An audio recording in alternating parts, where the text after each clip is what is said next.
Welcome to the Out There channel, live stream 243.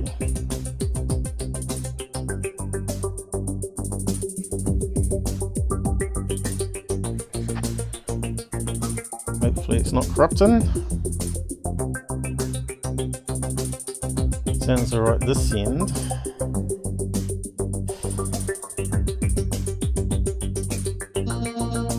And I'm not too sure why the lights are not working. Really weird. Google has stuffed up something else again. Maybe you have to untick them and redo them.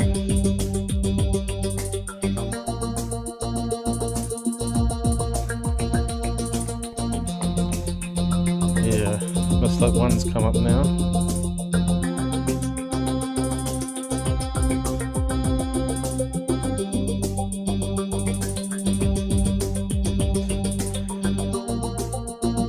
More changes that we didn't ask for.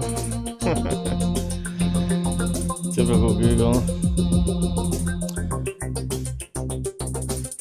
Instead of just giving us monetization, eh? They'd rather stuff up the system more.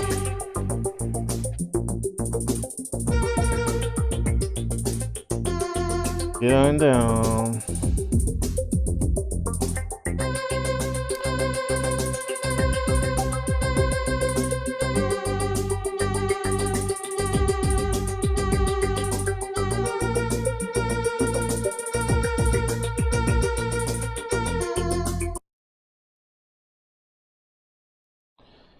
Hello.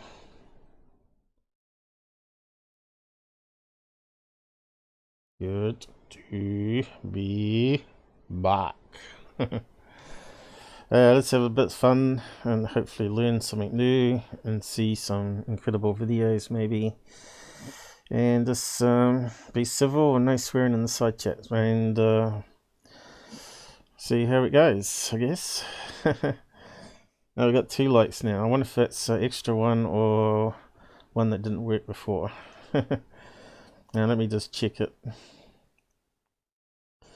without stuffing up something else. Well, I think the intro worked alright. Incredible videos maybe. And just be civil and no swearing in the side chat. And well, it's playing alright there. Oh, well, it seems the likes have finally come through. So that's good to see. Yeah, looks like it's all working.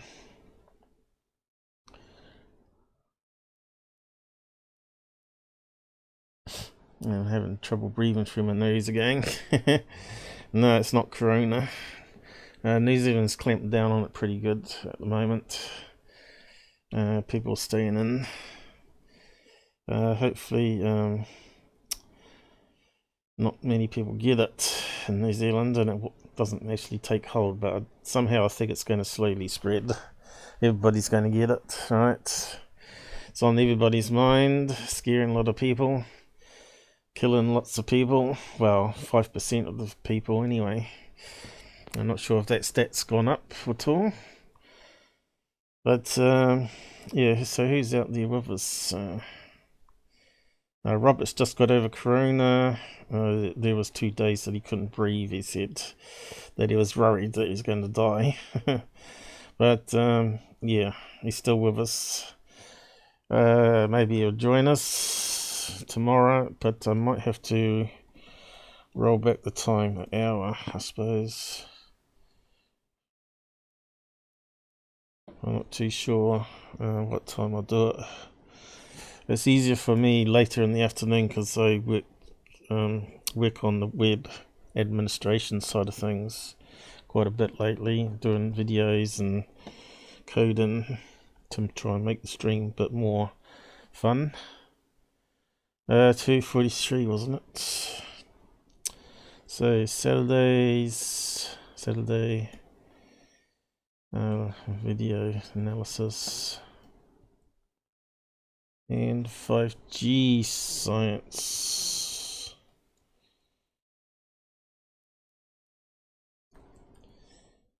Sort of got so many people over the year keep saying 5G is dangerous. Well, we've had it in New Zealand for a wee while now. Not sure how many people are using it and how good the coverage is. But I think I've talked about 5G before, but we'll go over it in a bit more detail this time. So I've been working on my control panel here of the special effects. And I've added more buttons to it again, so I can keep adding more stuff to it. So you've probably seen the one I released last night, called Bell. But I've added some UFO ones to it here. And Goof, we've got Goof right there, but we'll come back to him in a minute. So if I click on that button there, hopefully it all works. And we got a Nazi UFO coming down here with nuclear lasers. I think it's modelled on that, whoever did it, modelled a 3D thing of it from that drawing of the Nazi UFO. It's got little guns on top there, I can see. It hasn't finished yet. So this is UFO 1, which shoots a laser beam at the top.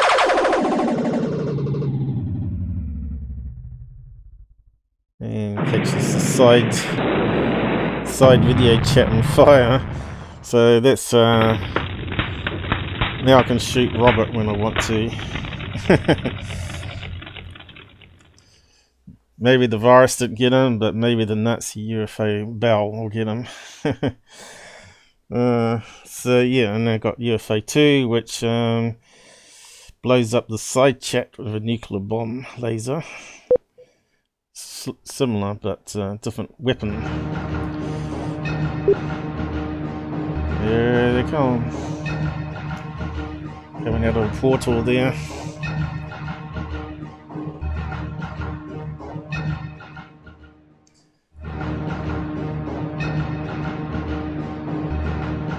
Now this one's a lot better. This one's got a bigger explosion. This shoots all the trolls in the side chats. So you see that come up, Susan, you know, to destroy some trolls in the side chat.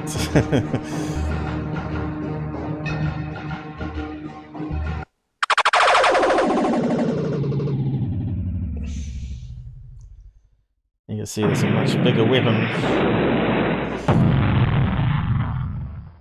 Oh, I love that explosion.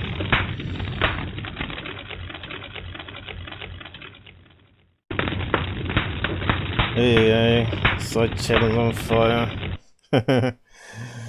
And I've done a new F-bomb with Dr. Greer popping up. So I did that one last night. Although it sounds a wee bit like Jimmy Church, I couldn't quite get the right voice, and I probably could maybe fake his voice maybe better. But yeah, it'll do for the start. Don't worry, Dr. Greer is here. Now who's the mouthy swearing in the side seats or live video chat? I am just here to remind you of the channel's rules. It's simple. No hardcore swearing. Please, it offends me and some of the followers. And be civil to others and the hosts of the live shows. Let's all have fun on the UFO topic. Trolling won't get you far at all. Now don't let me catch you breaking the rules again. I might have to see E5 and summon my grey brothers. My buddies, the light beings, or if I am not about, my moderators handle all the banning. I'll leave it in their good hands. Google was meant to give monetization to the Out There channel, but 3 months on since he made the 4,000 hours watch time per year. Still they not given him a fair go, so fans show some support for the channel. And tell Google what you think about that. Bye damn. I have to dash. Where's the off switch? Hey Grant Cameron and Doland, I see you backstage. Mates. I have to raise some cash flow and organize it as a drumming event at $2,000 ahead so it's in time for the military flares drops. Yeah, whoops, the microphone did not turn off. Let's hope they did not hear the last part. Ha ha. Meanwhile, unacknowledged is being blocked by media. No coverage even, though it is the 2017 #1 documentary on iTunes, and widely popular on Netflix etc. The secret government is manipulating a false disclosure and threat via their lackeys and cutouts. Stay tuned. This typical Greer, he never stops talking. But you can see it sounds really much like Jimmy Church, so I'll probably have to do a Jimmy Church one. But I've got a Cool Bell one, which I put out last night, and I've yet to do a Dolan one. So so there's lots to do, and I've got to have the fighter jets chasing UFO yet. So I'll probably do that next week. So yeah, so you've seen, we haven't seen the Cool Bell one, we'll just bring that one up now. Hey UFO peeps, this is Corbell, the greatest UFO filmmaker of all time. Since filming with Bob Lazar, I have had to change my identity to Jimmy L. Dummel. You can call me Dumb for short. I did this super great movie called The Skinwalker. But really it was 99% Nap's work repackage. Hey. Anyhow, I just have to shameless plug the best UFO channel on the web, the Out There channel. So show him some support. Just simply giving a thumbs up for a like on today's show helps a lot, in posting comments on videos and watching some of the older videos. And if you're loaded with cash and like to help cover costs and buy new gear to keep the channel going, I show you how to find the links now. Visit his About tab. There you can find his direct PayPal for one-off payments, or his Patreon to be a monthly supporter from as low as $1. And if you like his cool logos and funny artwork on a tee or hoodie, there's a merch link. I love that back graphic for Black Ops logo, recently added. Also watch out, to moderator in the side chat will post some quick links for you and other useful stuff from time to time during the live events. See ya later, UFO and alien fans. Dumpty do dumpty pay. So Cool Bell's always chasing the money, as you know. So we managed to get him to give our channel a plug.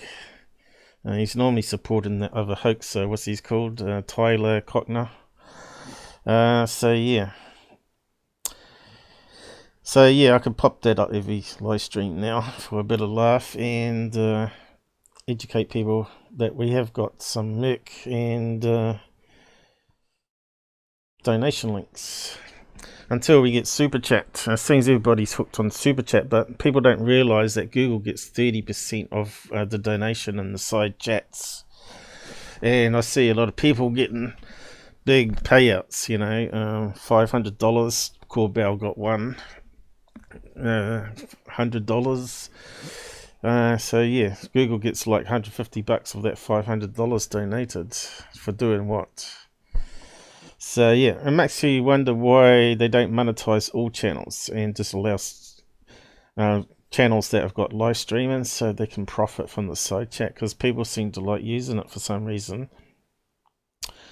So yeah, that's the back logo. So you can get a front and back logo on some of the designs there. So yeah, if you haven't seen it before, it's there. Good quality merchandise. I actually buy my clothing from there now. I've still got the tops that I bought from 3 years ago. They're still good. Long as you hang them up and look after them.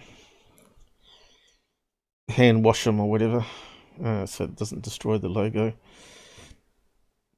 So yeah, I got Ping Bong out of that one. You might remember that from classic 80s games.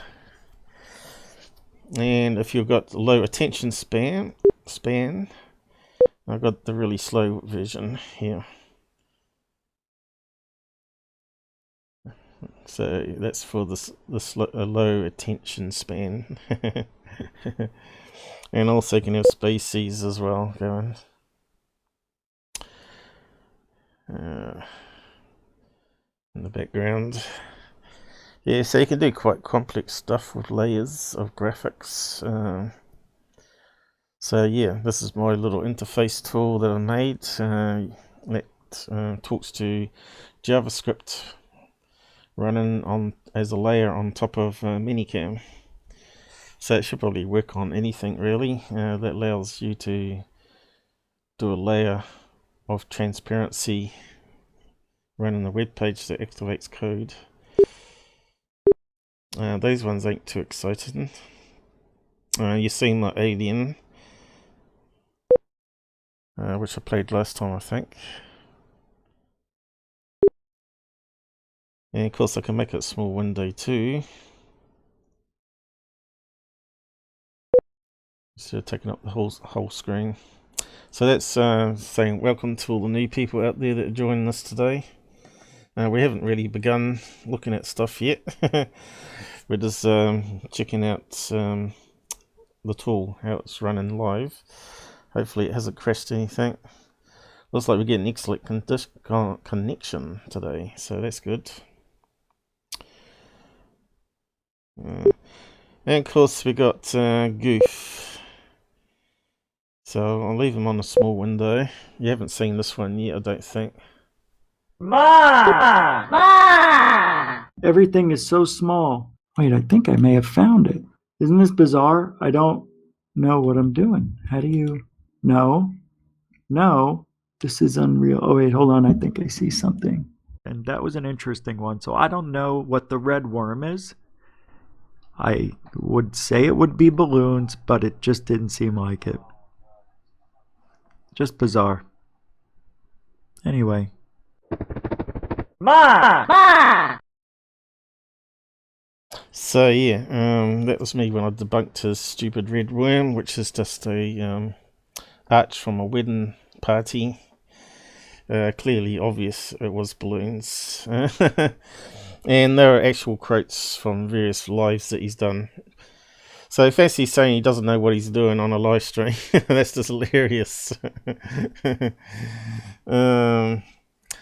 But there are people throwing money at him. He on the super chats, and for some reason that Google decided to give him monetization, and yet he does a lot of bad stuff, doesn't he?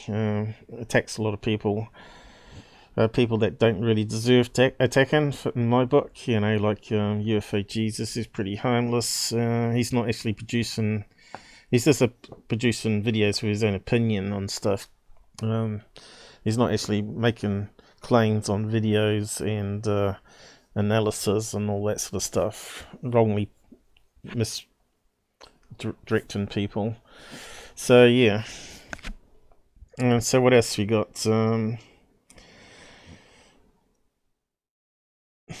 other ones you haven't seen. Okay, we got... Don't know if you ever seen Unirock, but I actually did a abduction. Him getting abducted by a UFO. I don't think he ever showed it to his people, and I still decided to put it up here.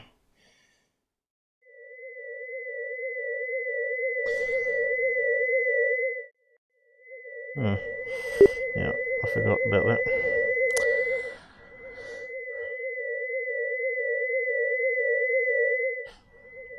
No, I didn't do any speech for him. I just did speech bubbles instead.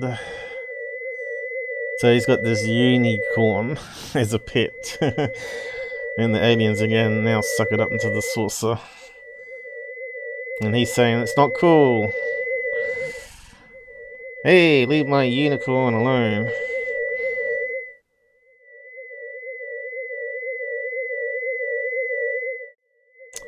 It looks a bit like Fred Dakin in the lower part of him.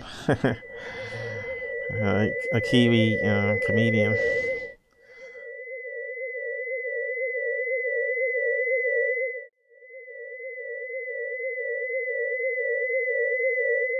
So yeah, I thought I'd add that to the list.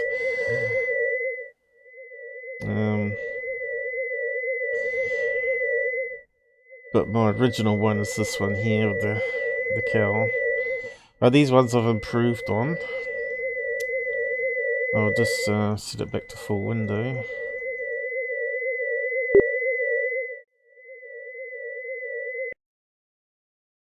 We got the Bigfoot UFO one, which is pretty cool.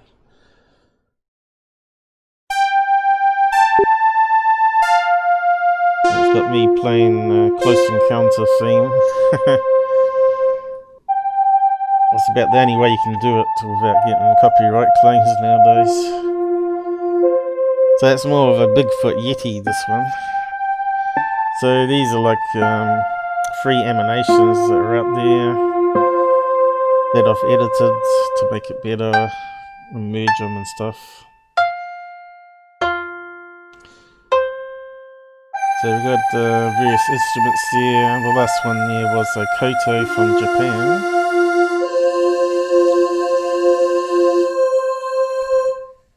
Yes, so the koto sounds quite nice. And then we got James Fox one, which is slightly different. So I'll leave that one in a minute. I'll just do the cow one, which you've seen when I did Shelley's thing.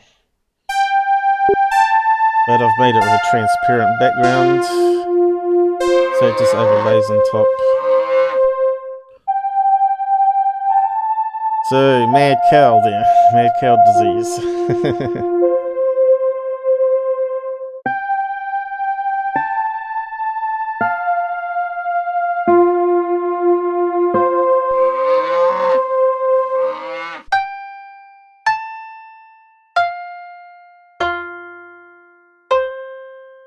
There's a lot of stuff I had to figure out.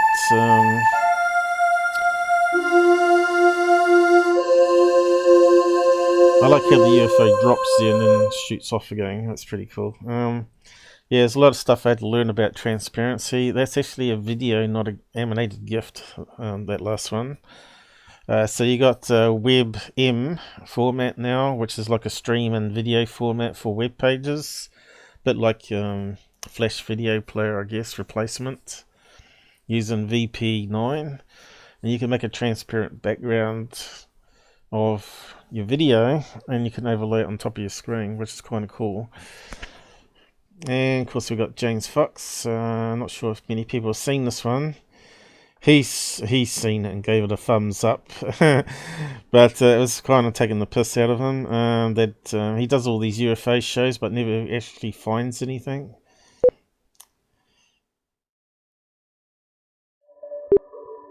And that's actually his dog, his real dog on the side there that I added in.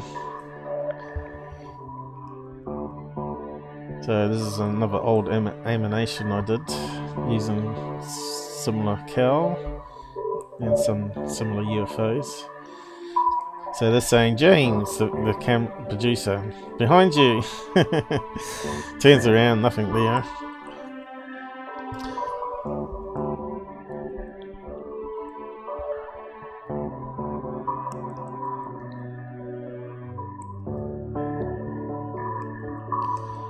Isn't that always the way with UFOs though?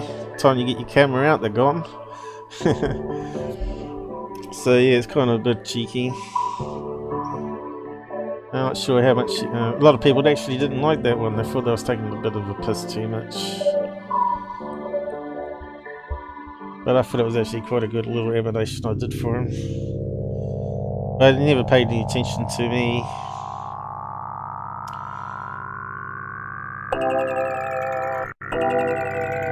And it'll just end in a minute. Of course, I can make it a small window as well. So yeah, a wee bit there added now. And of course, I got these other ones that I've done, which I'll do in a small window for additional music for breaks. So you got my artwork. Again, some people may have seen it. So if I need a small break, it's a pretty good bassy one, that one.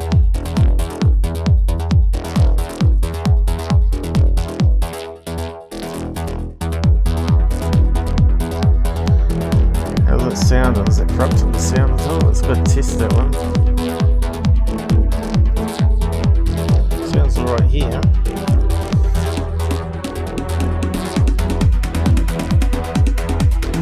And I got the Van Gogh one, so you may have seen that one too. So that's the pyramids. That's a mountain range. And of course that was all my artwork from school. And then I applied different filters and colours to it just to make it a bit more interesting. And that's some lake using Van Gogh style. Speaking of which, I got a Van Gogh one here. And that one's made up of individual dots on a pen. Millions of dots. Using a special black pen. And similar to that one there. And then I painted it, or bought it with some watercolours. So anyway, we got the Van Gogh one, which you might notice there's similar music that I used to play in the old live streams.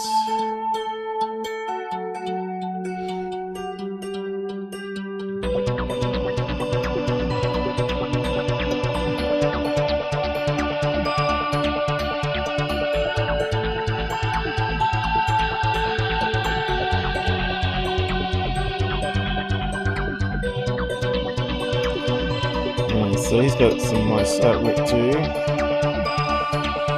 if you like that kind of style, of course. And then we got this one I did using other music.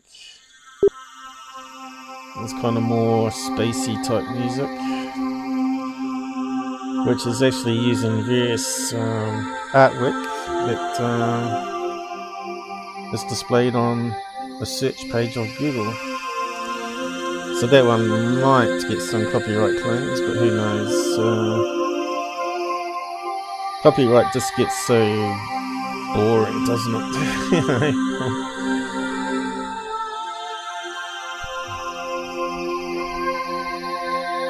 People should be, people do artwork for the enjoyment of others, right?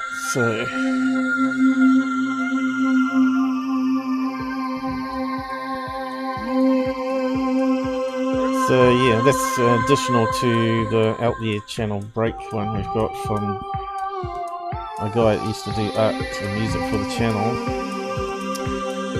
I don't think I'm allowed to use his name anymore. So yeah, that one goes on for 20 minutes. So I think that's about it. What else do I forget? Yeah, I've done quite a lot in the week. So we probably can move on now.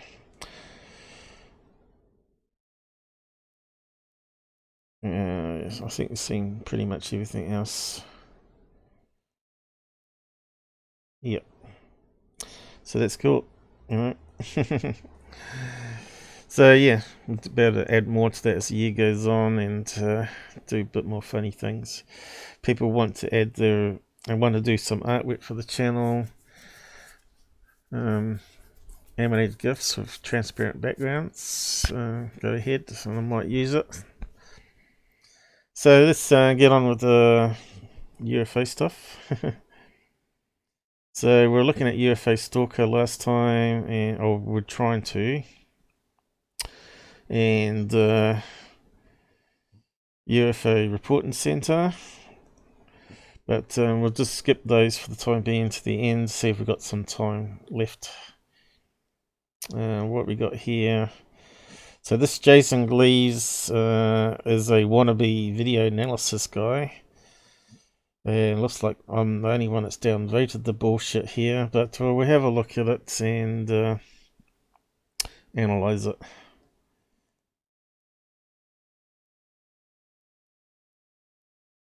I'll just mute it. So usual blurfo in the sky. So what is it? zoomed in slow motion. And he applies his crazy filters to it, which doesn't really add anything to it. So he's claiming this is a spaceship, guys. Also a really uneven looking spaceship.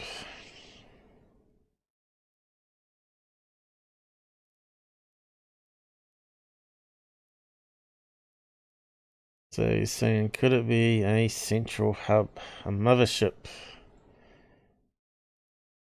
Yeah, what else rotates in the sky? Right. Balloons rotate in the sky.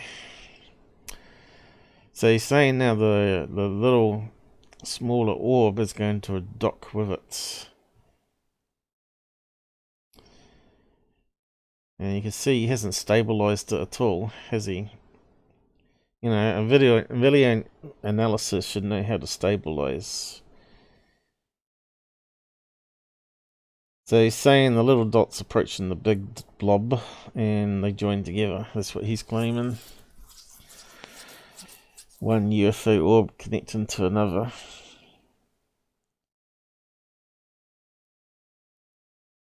So how could that be balloons? Well, quite obvious, isn't it? The big one's spinning around. If it's got a cable on it, it's going to make the cable between the other balloon that's attached to it some shorter and gradually pull it towards the other balloon as it's rotating.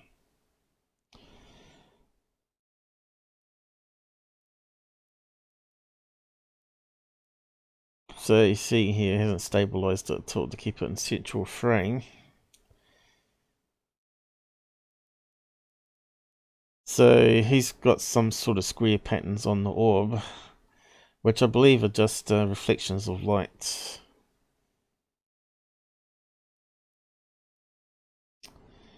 So that looks like a big balloon connected to a smaller balloon, and of course you get those at weddings. So let's bring up some wedding balloons.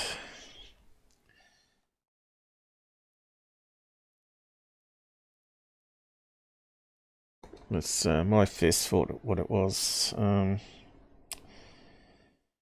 It wasn't doing. It looked like it was drifting in the sky. It wasn't doing anything amazing. So at weddings, you get these big balloons that they put on wedding tables like that, and they anchor it down with a smaller balloon sometimes, or lead weights. Let's see if we can find the right one.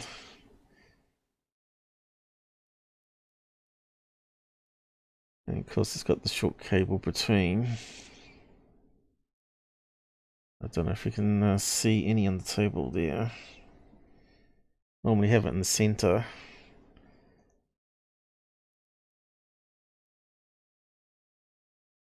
I need a close-up. Just keep looking.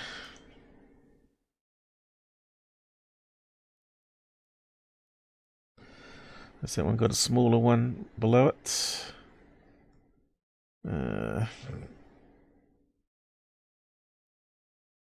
Can't quite see if it has.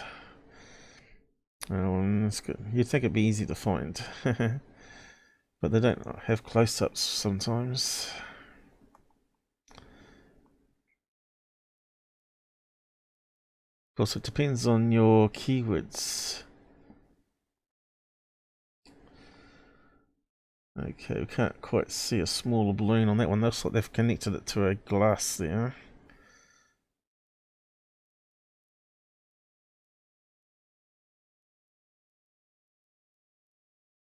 And they also use them outside to make a like a straight line for where the bride comes down a footpath, and then put it on the side of the footpath.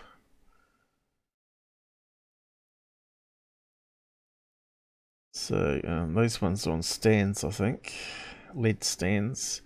But the easiest way to do it is a string, and you get these little tiny balloons that you fill up with water, and it's enough to keep it on the table. Sometimes they use 2 or 3. So what happens is one pops and then it lifts off the table. Because if they have an outside weapon, look, these ones are all inside. But if they have an outside one, it goes up in the sky. And of course, you've got this big balloon with a small balloon spinning around. And it's further away from the balloon because it's weighted. And because if it's spinning around, it's like a centrifuge. Like the moon orbiting the Earth. And of course, the cable gets shorter and shorter, wrapped up on itself, and drags it in. Has that one got a balloon on it? You just can't see, it's right in the center of the table, but yeah, they got little balloons like this filled with water normally. Lots of ways to do it though.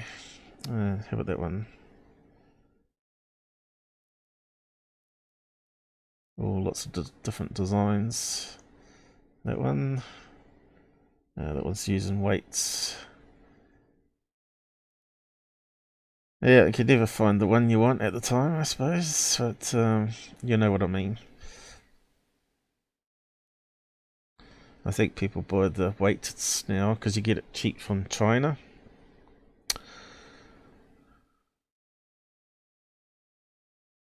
So yeah, I just find it a wee bit odd that people don't challenge these type of people.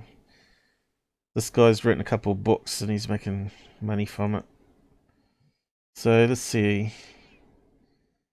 You can see we're only dealing with a few pixels here on this. Let's see if we can take a snapshot. It's not going to be very good, I don't think. How far away the balloon is, I don't know. I can't see the small one.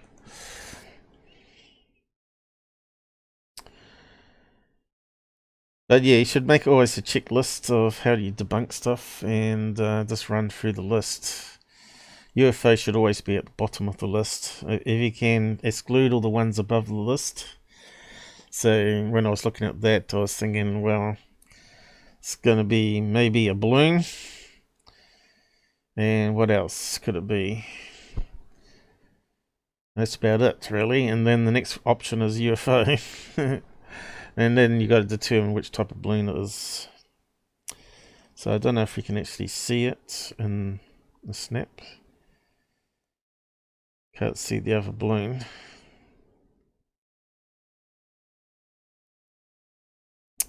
So is that one large balloon, or could there actually be smaller balloons attached to the outside of it here, which still makes it more as a wedding balloon, because they also have little small balloons around the outside for decoration.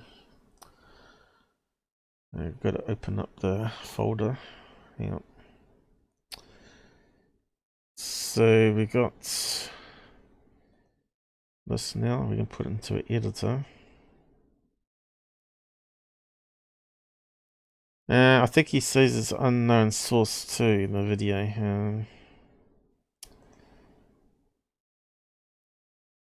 What does he say?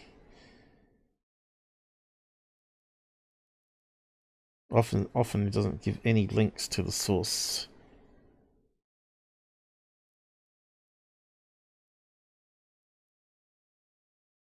Moving under intelligent control. See, that's just absolute bullshit there, you know. Where's my bullshit button on that? This guy's full of bullshit. If it was intelligent controlled, it would have come down. Nonsense.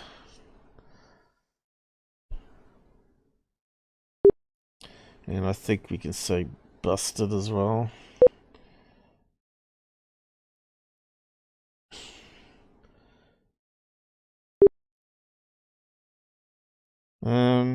Maybe he needs to get some training from me. But anyway, I think he said it's international author of UFO photo. That's what he's claiming.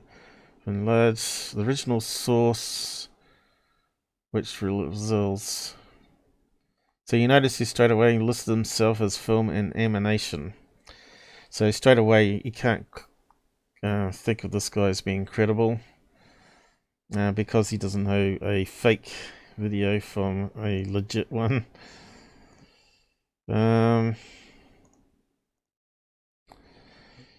Yeah, I think he said it was unknown source, didn't he? But anyway, we'll just have a look at this one.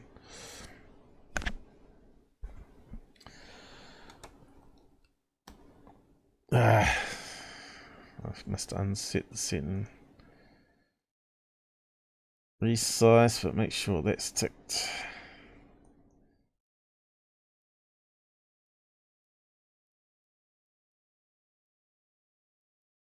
Yeah, we can't see anything in that one.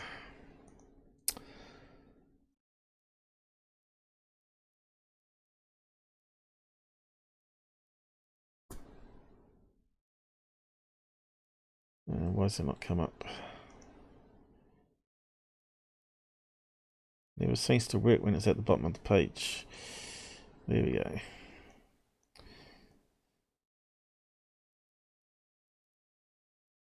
So we can play around with the brightness. It doesn't add anything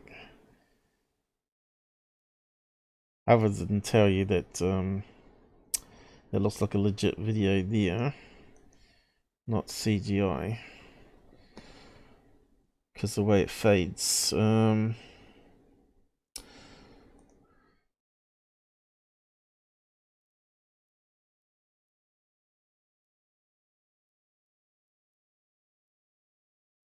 Kind of looks like it could be the small balloon this side, actually. Looks like there's a small balloon this side, so that's where the other ones disappeared to on that frame.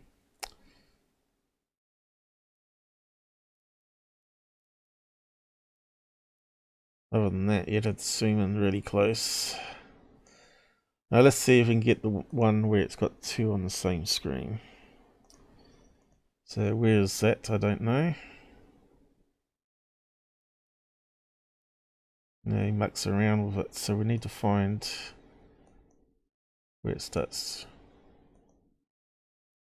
Two UFOs of Kibris, Poland. So where's the source? He didn't put the source link to it, right?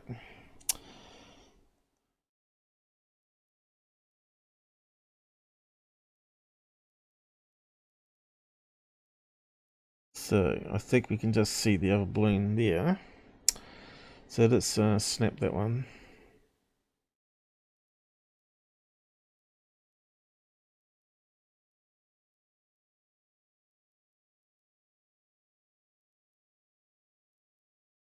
Somehow smartphones are not really good. Ah, crap. I lost it now. Is it spun around? Don't see it now. See, that small balloon wasn't there for very long, was it? You had to slow it right down.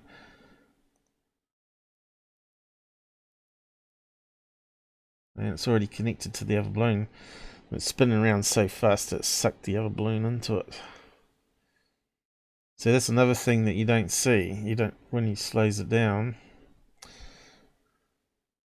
you don't realise that it's actually spinning quite fast and it's sucking the other balloon in.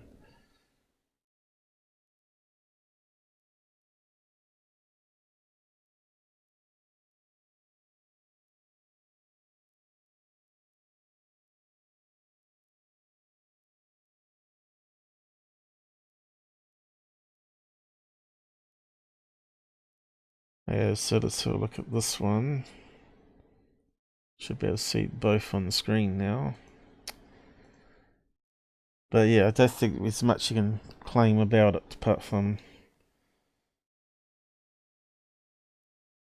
two things in the sky drifting with air current, because we don't know which way the wind was blowing, what day it was.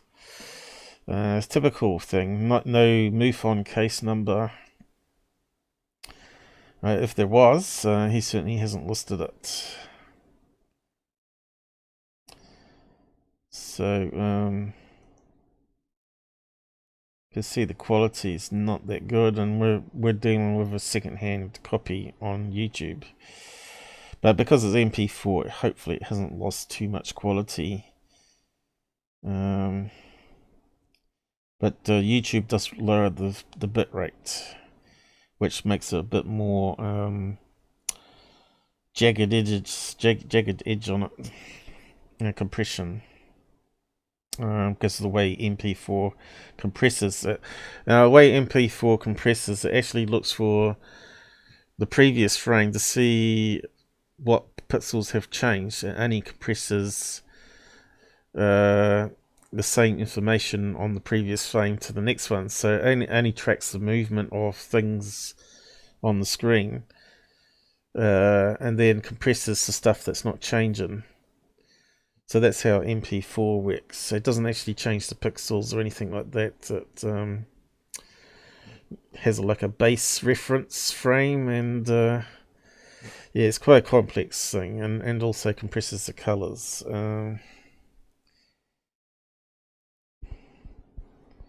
And now you got 265 compression for video coming out, which allows 4K videos to be compressed right down.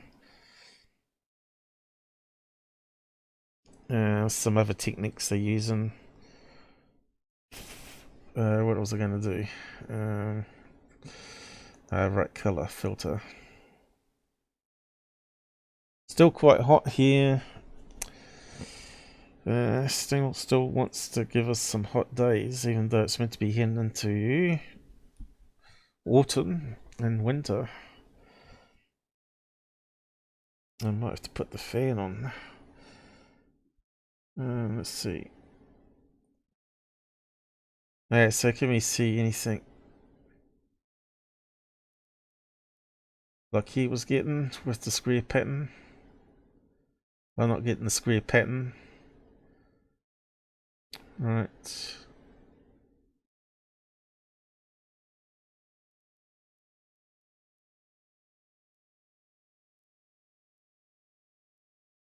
Now we can see compression artifacts occurring around the outside.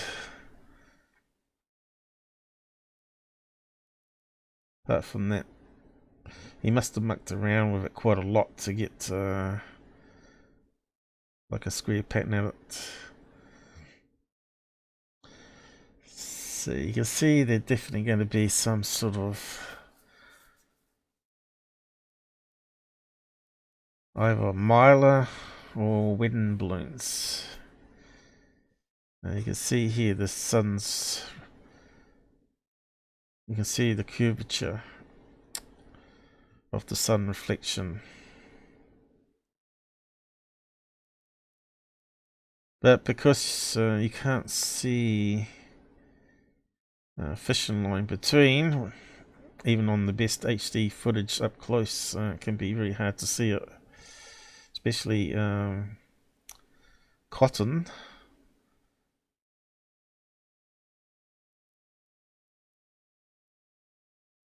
We're not going to see a tefa between them, unfortunately.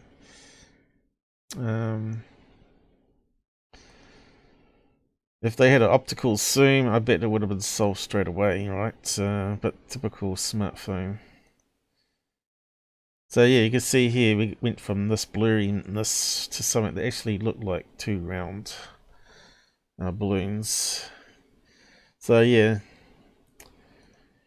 don't pay too much attention to what that guy claims as UFOs. He's just misleading you. Oh, gone too far. Original source. You can see how quickly it snaps to the other object. Yeah, boom.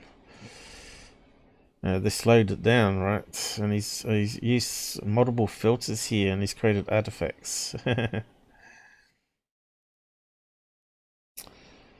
can see it's got motion blur. See, he's did a Mike Barra on it. Created objects within objects using compression artifacts. Filter artifacts. Yes, we know it's rotating. But But yeah, this guy puts up a lot of junk. Let's see. I think I've debunked most of his ones.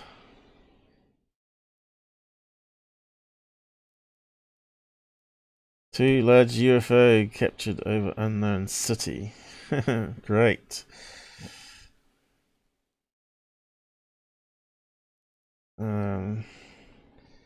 UFO captured from. Oh, right, that's the that was the Tic Tac one from Utah, wasn't it? Which he claims is a UFO, and we found out was a small passenger jet. Commercial jet for a rich person type person. What have we got here?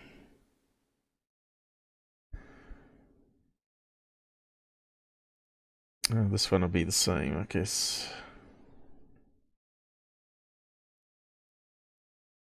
Looks like some advertising.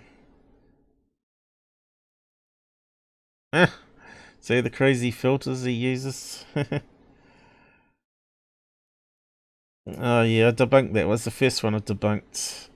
This guy doesn't even know basic roll and shutter. It's just a bird flying past the plane at 1,000 feet. Stretches it out and creates a roll and shutter. He runs these filters through it, makes it into more of a UFO looking thing by actually adding to the video instead of subtracting from it. So yeah, two birds was the most likely answer, or maybe one of these large flying bugs that you get in South America. So yeah, he's doing a promo. That's what his book's about, by the way, anyway. And that was the Utah one, I think.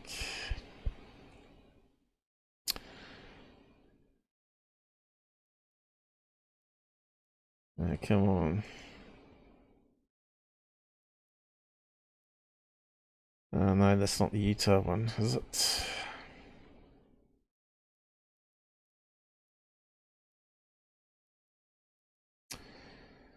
It's over a city. Plane coming into land, is it? And what do you get in the sky around airports? Seagulls. White blobs, yeah. Look, you can see it bobbing up and down like it's flapping its wings. And only looks like it's going faster. Yeah, it kind of looks like a seagull with overexposure. So where's the actual real-time video? Is that it? Yeah. That certainly looked like a bird swooping down. Could be a falcon, I suppose.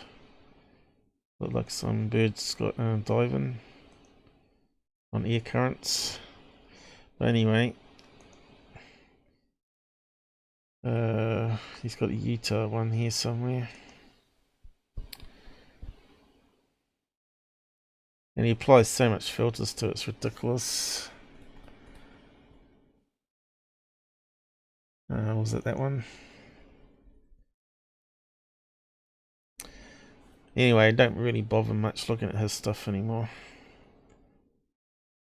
I thought he might have been a Mark D'Antonio. He's least respectable in his analysis. So remember this one? This was actually a small, like a 10-seater plane passing by.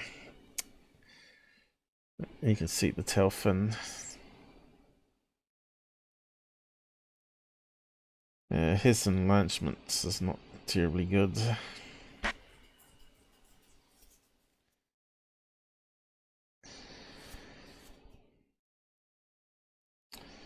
Suppose there's a rich businessman flying in. Might be that guy on Skinwalker Ranch that we're going to talk about next. You can even see it's got a tapered end here where the tail goes up. But yeah, he said it was unknown footage. Didn't know there was a MUFON case where it had all the information where you could just plug it into the apps and solve it instantly. So yeah, done with this guy. Okay, so on to Skinwalker Ranch. So remember that it got bought up soon after Corbell did his Skinwalker movie, and I don't think they were allowed access after that point. Whereas a new TV show called what's it called? The Secret of Skinwalker Ranch. So I'll just talk about that now. So this is a guy that bought it, Brandon Fugel, the mysterious owner of Skinwalker Ranch. Now, I'm not sure what his purpose is, but he's now got a TV show, so obviously he's to make money out of it. And maybe also solve the mystery, if there is a solvable option for it. It's a wee bit big, isn't it? Let's scale it down a bit. All this rubbish that pops up on the screen. So yeah, I'll just get it to read out some of this. It's well worth checking out the series. So I'll search for the thing in a minute.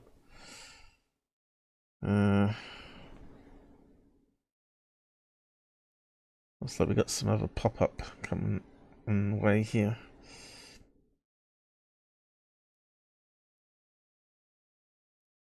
For decades, the mysteries of Skinwalker Ranch have remained locked behind a gate in middle of nowhere, Utah. But now, thanks to a new history series, amateur and expert ufologists alike are finally getting a peek inside the supernatural hotspot that ranks up there with Area 51 and Roswell. The Secret of Skinwalker Ranch promises to take viewers where they've literally never gone before, and the first episode did not disappoint. A dead cow, strange radiation, mysterious lights in the sky, a goose egg-sized protuberance on a man's skull. This show's not fooling around. Yeah, so if you've not seen the first episode, you can find it out there. Free streams or whatever. Amazon.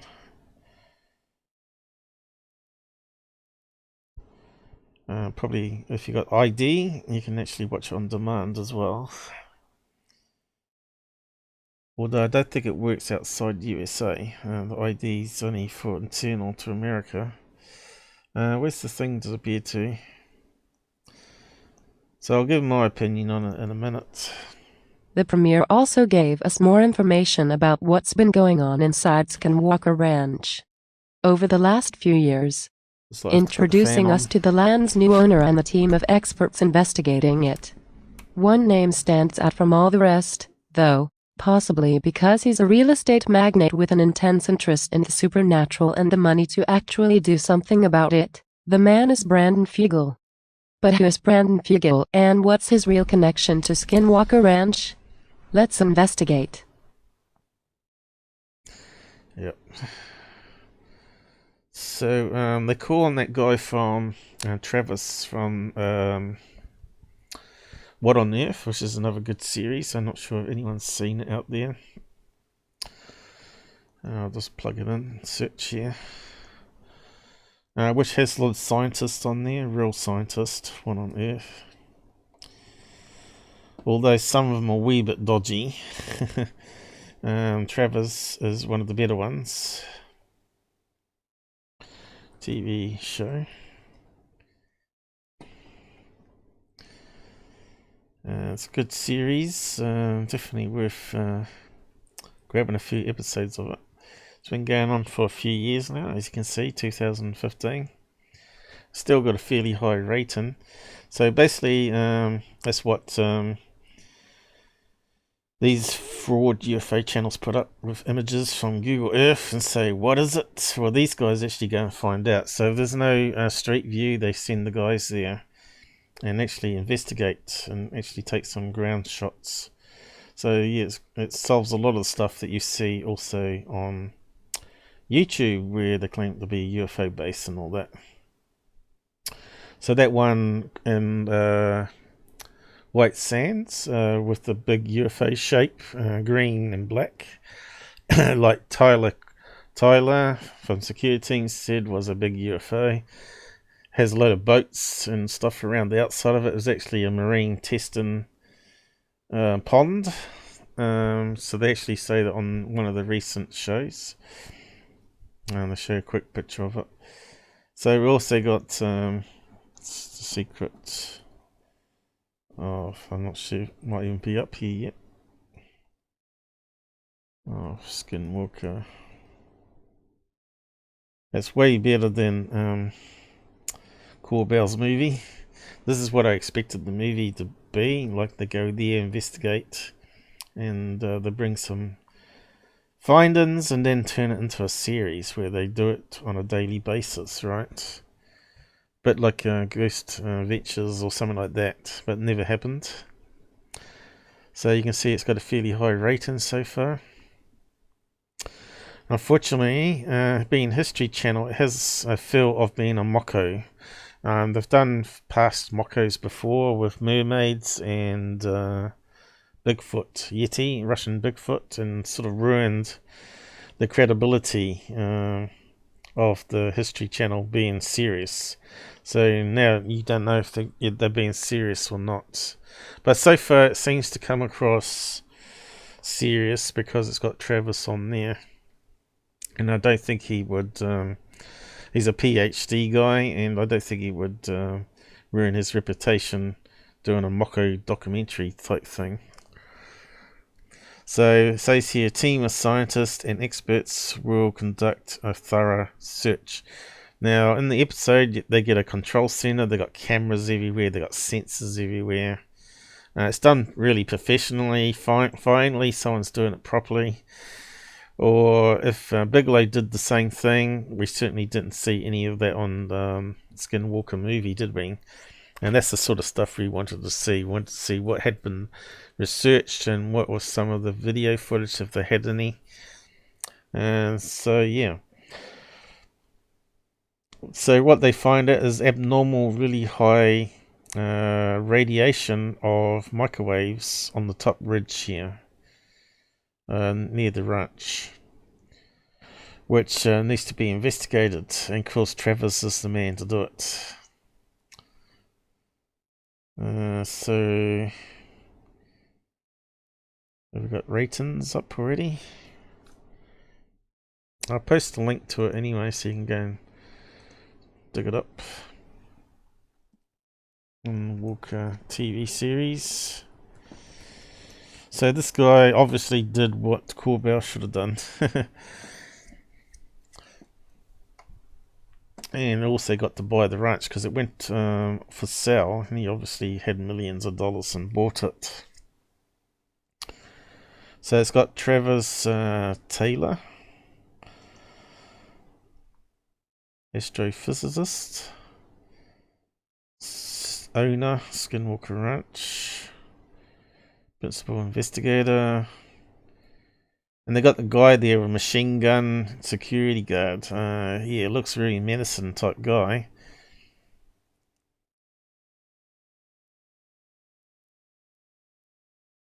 So, I wonder how many episodes it's going to be. 8 probably, is it? 6 or 8?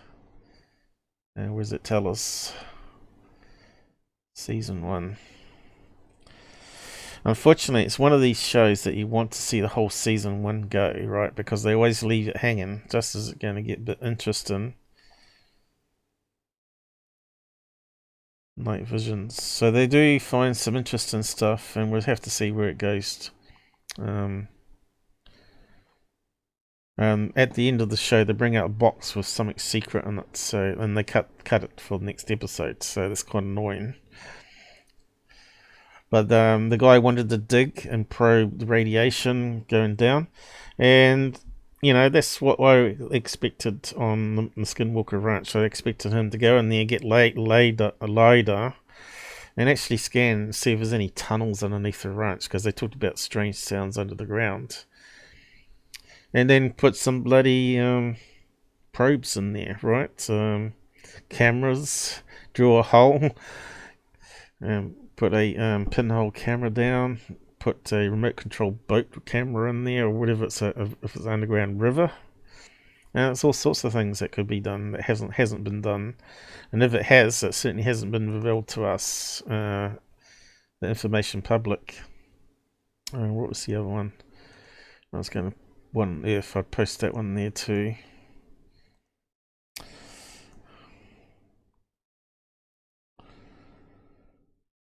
Yeah, I got him mixed up at first. I thought that was the idiot from the other show from Contact 2019. The guy was bragging about being this and that. They look very similar at one stage. So that's What on Earth there. Two good series to check out.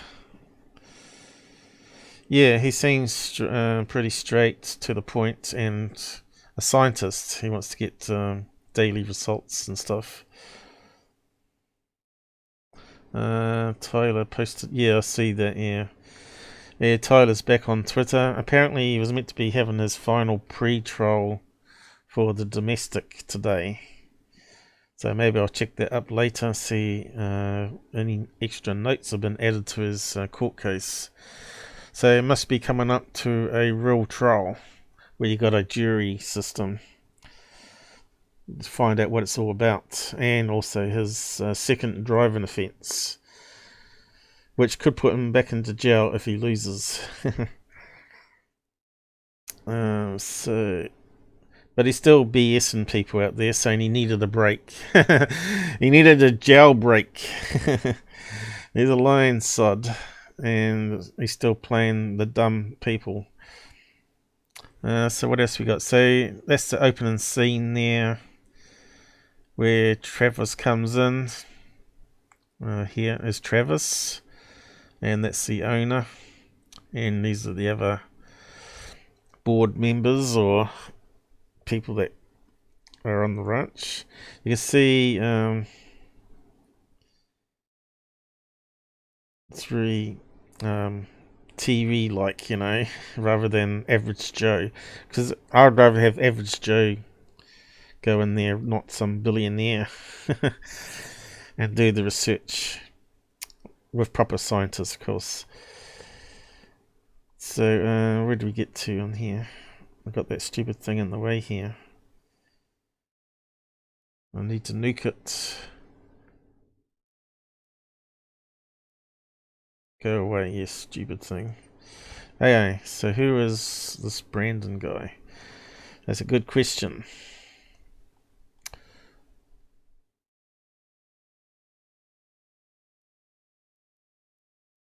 Does it reckon?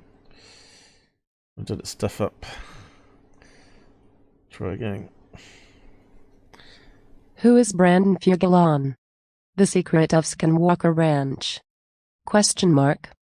Fugel's introduced at the beginning of the episode as the current owner of Skinwalker Ranch. He bought it in 2016.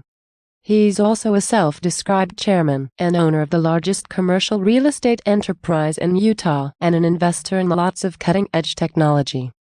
He says he was raised very religious, and his curiosity in the larger questions of existence stems from his beliefs. He also has a really cool car and owns aerodynamic jets. See, once I hear that someone's very religious, I see a conflict of interest against science.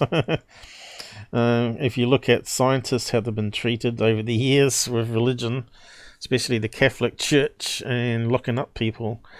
Yeah, I don't trust religious people who have got lots of money, because, as you know, the churches are probably the richest people in the world.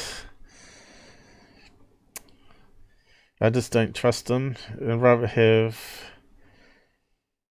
people with no set beliefs go in there and do it like a real investigation, and just follow the evidence. And of course Travis might be one of those people, who knows, but we have to see how the series goes. Did that work? Is it thinking? Sometimes it's hard to know. Is all of that true? Yes, Brandon Fugel does own Skinwalker Ranch, and he was the co-founder and owner of Coldwell Banker Commercial Advisors before it merged with global real estate organization Colliers International. As for Brandon Fugel's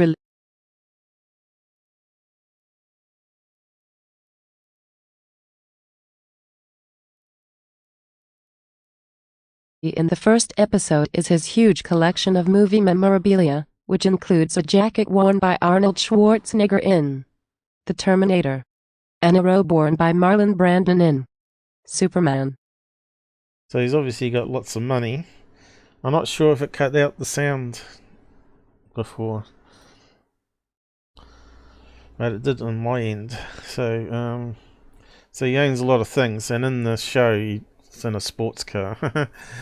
Goes to his air hangar with his own personal helicopter that's got a pad that's on robot wheels, and the robot wheels it outside and it takes off. Yes, must be good to have lots of money like that, huh?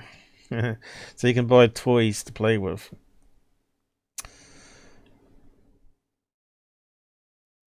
Hopefully the sound's working. Something strange happened before. I think I clicked on something I shouldn't have. Is Brandon Fugel on social media? Yes, he is. You can follow Brandon Fugel on Twitter at Brandon Fugel. So what was the deal with Adamantium Holdings, LLC? My research last year into Skinwalker Ranch, long before history announced the series, led me to the truly wild discovery that the UFO hotspot was currently owned by a shell company named Adamantium Holdings, LLC. Yes, a shell company named after the fictional metal that coats Wolverine's bones and makes his claws unbreakable. We now know that the man behind Adamantium Holdings is not Weapon X or Department H, it's Brandon Fugel. Why no, it makes sense that a guy who owns the Terminator's jacket would also name a shell corporation after a metal from Marvel Comics. New episodes of The Secret of Skinwalker Ranch air on History on Tuesdays at 10 p.m. ET. So, Shell Company, that's a oil company, isn't it? Is that correct? Shell Corp. Which also adds in suspicion there, doesn't it?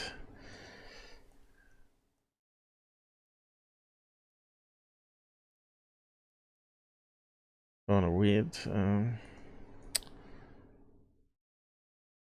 Let's have a look. Shell Corp. What's the different assets? Looks like they own quite a lot of stuff. I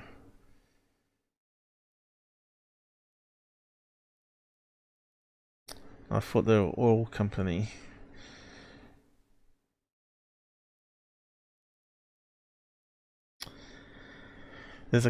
But they're saying here, Shell Corporations is a company or corporation that exists only on paper and has no office. So they're probably meaning that terminology then.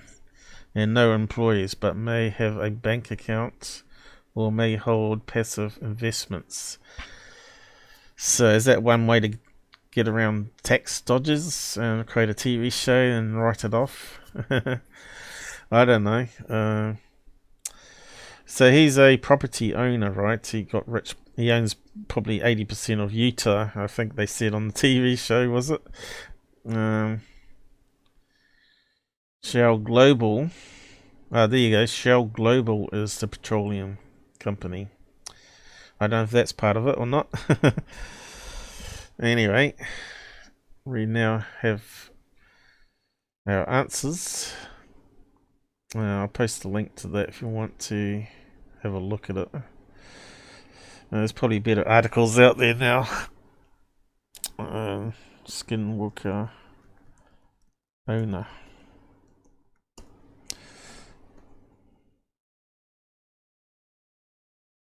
Yeah, just getting on to 5G now.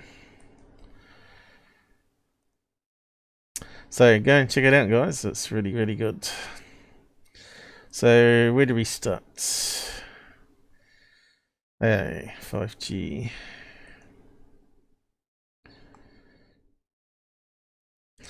So what is 5G? Basically, it's a radio transmission using electromagnetic energy in the form of microwaves to send data back and forth between devices.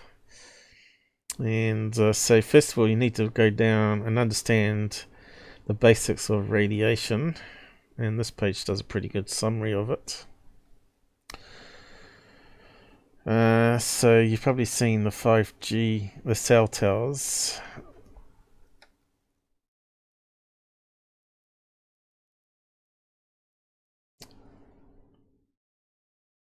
And it's got a lot of designs, mostly in the neighborhoods at certain distances and normally fenced off. Obviously you don't want to be standing or living right underneath these transmitters. As you know, with distance is the inverse square law. Further away you get from the transmitter, the weaker the signal gets. So you know how your bars on the phone, on your smartphone, drops off the further distance away from the tower you are. So this is a problem that Tesla had with transmitting energy by radio. It would get weaker and weaker with distance. So he was trying to figure out a way around that. So let's go over the basics. Oh, I don't want to do all that. Radiation basics. But it seems to be selecting the other stuff on the side. No, we'll just choose it there then. Radiation is energy. It can come from unstable atoms that undergo radioactive decay, or it can be produced by machines. Radiation travels from its source in the form of energy waves or energized particles.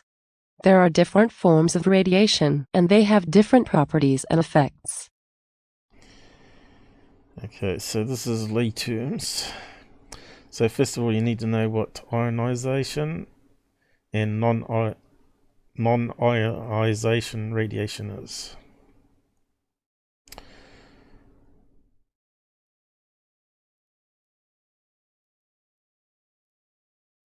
Non-ionizing and ionizing radiation. There are two kinds of radiation, non-ionizing radiation and ionizing radiation.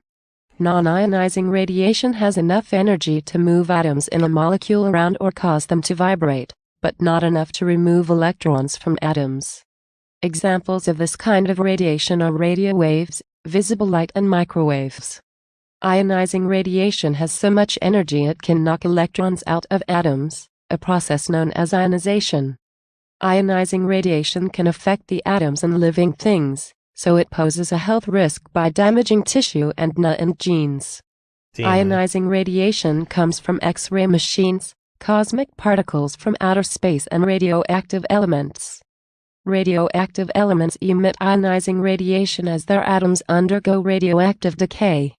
Radioactive decay is the emission of energy in the form of ionizing radiation.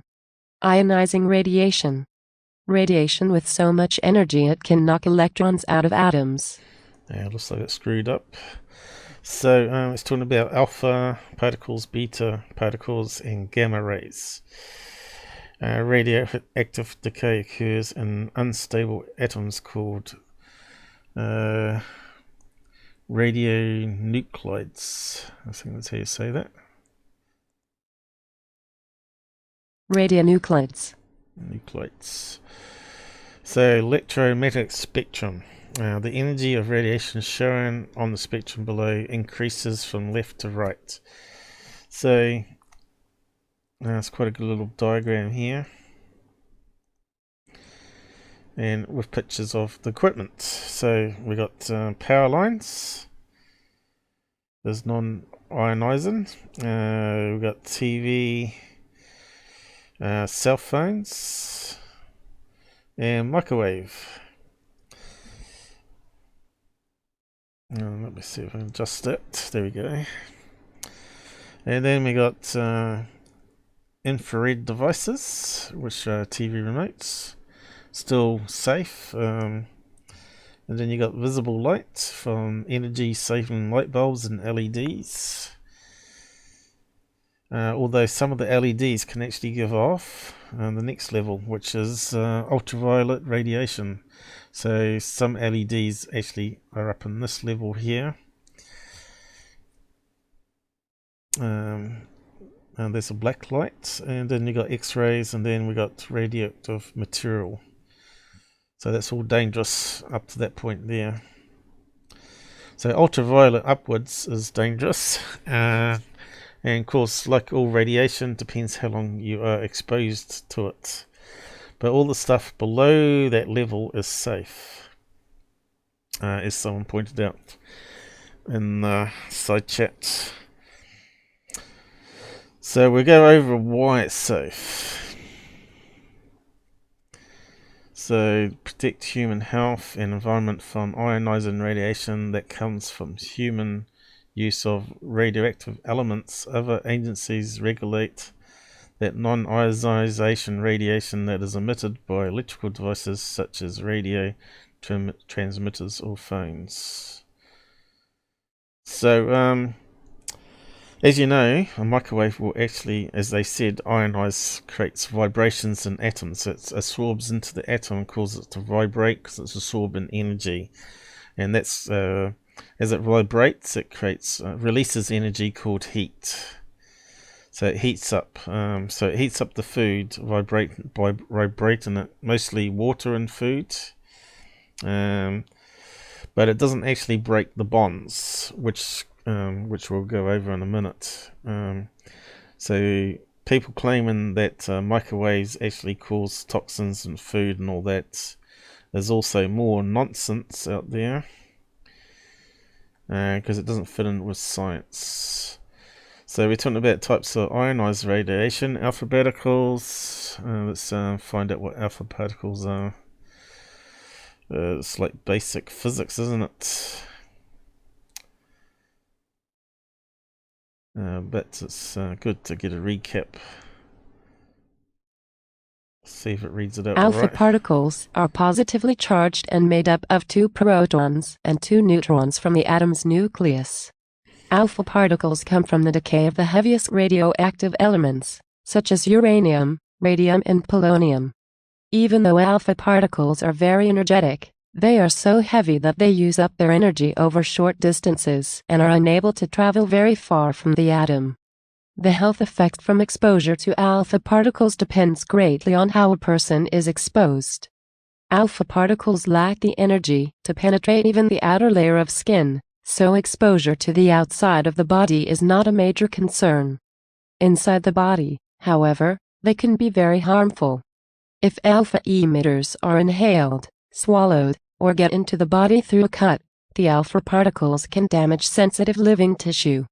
The way these large, heavy particles cause damage makes them more dangerous than other types of radiation. The ionizations they cause are very close together. They can release all their energy in a few cells. This results in more severe damage to cells and DNA. Doesn't say DNA properly, but we can work through that. So now we got beta or beta, depending on which country you come from. Particles. That thing's in the way. Beta particles are small, fast-moving particles with a negative electrical charge that are emitted from an atom's nucleus during radioactive decay. These particles are emitted by certain unstable atoms such as hydrogen-3, tritium, carbon-14 and strontium-90. Beta particles are more penetrating than alpha particles, but are less damaging to living tissue and DNA because the ionizations they produce are more widely spaced. They travel farther in air than alpha particles, but can be stopped by a layer of clothing or by a thin layer of a substance such as aluminum.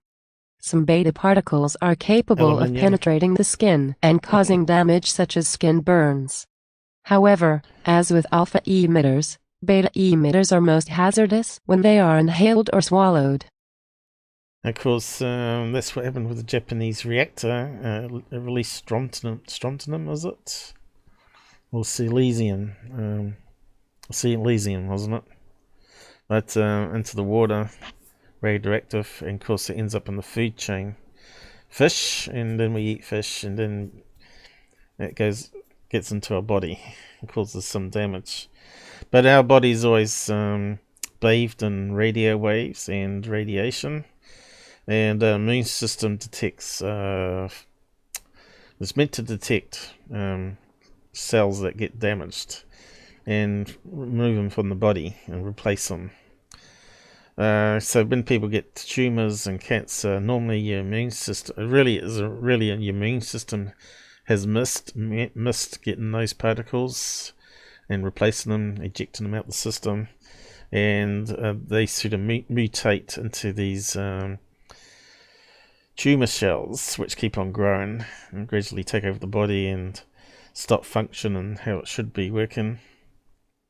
And now we got gamma rays.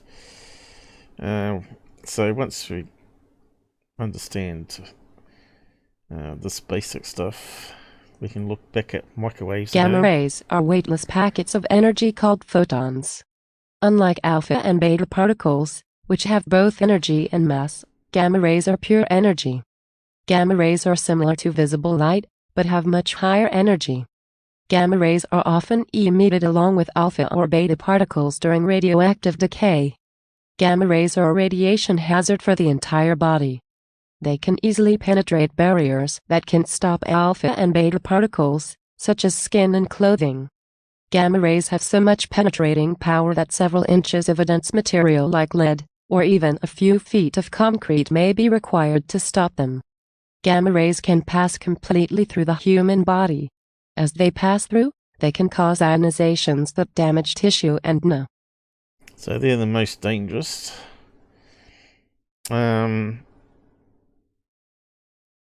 So it's basically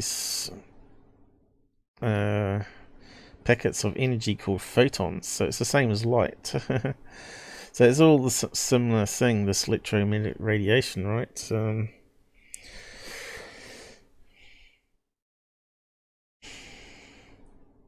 And the same here, your skin, which normally absorbs a lot of the radio waves that we bathe in every day, which is mostly dead cells. So if you look at skin, it's actually quite really thick. It's our biggest living organ apparently, is the skin. So it protects us. And of course, UV light, as you know, is ionizing and causes skin cancers. And now, if microwave was doing the same, I think we'd probably be having not be using it, right?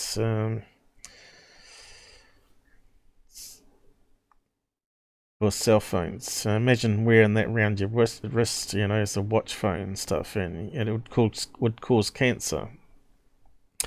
X-rays, we know, always around us. And of course the doctor puts a big concentration for us to see inside. Dentists and doctors. And that's pretty much it really for that one. So that's the basics on radiation, electromagnetic radiation. Now we can get a bit more in depth.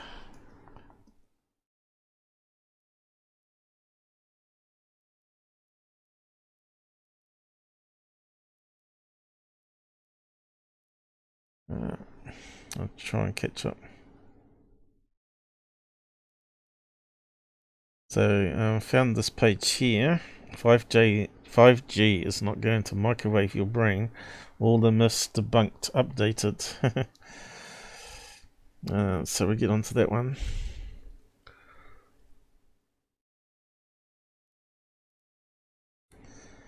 Oh, that's my control panel. So if I want to debunk a video, I can, or someone's talking about something in the video, I can then put that on. So if you were at the beginning of the show, you would have seen me demonstrating that. So that's what that does. Go back and look at some of my older lives. Obviously you've been able to touch there, Charles. You haven't been watching my lives like you said you were. I've said Oh, not Charles. So who was it? KSP Crafter. So that must be someone new to the channel. British 5G towers are being set up on fire amid coronavirus conspiracy by some protesters. Oh, set on fire. And said in the past that they have been killing flocks of birds all over the world. Well, it can't. That's just bullshit. Because we just heard about ionizing and non-ionization radiation, which is microwaves. Unless you stick a bird in the microwave and cook it, called a chicken, that's about the only way you're going to kill it.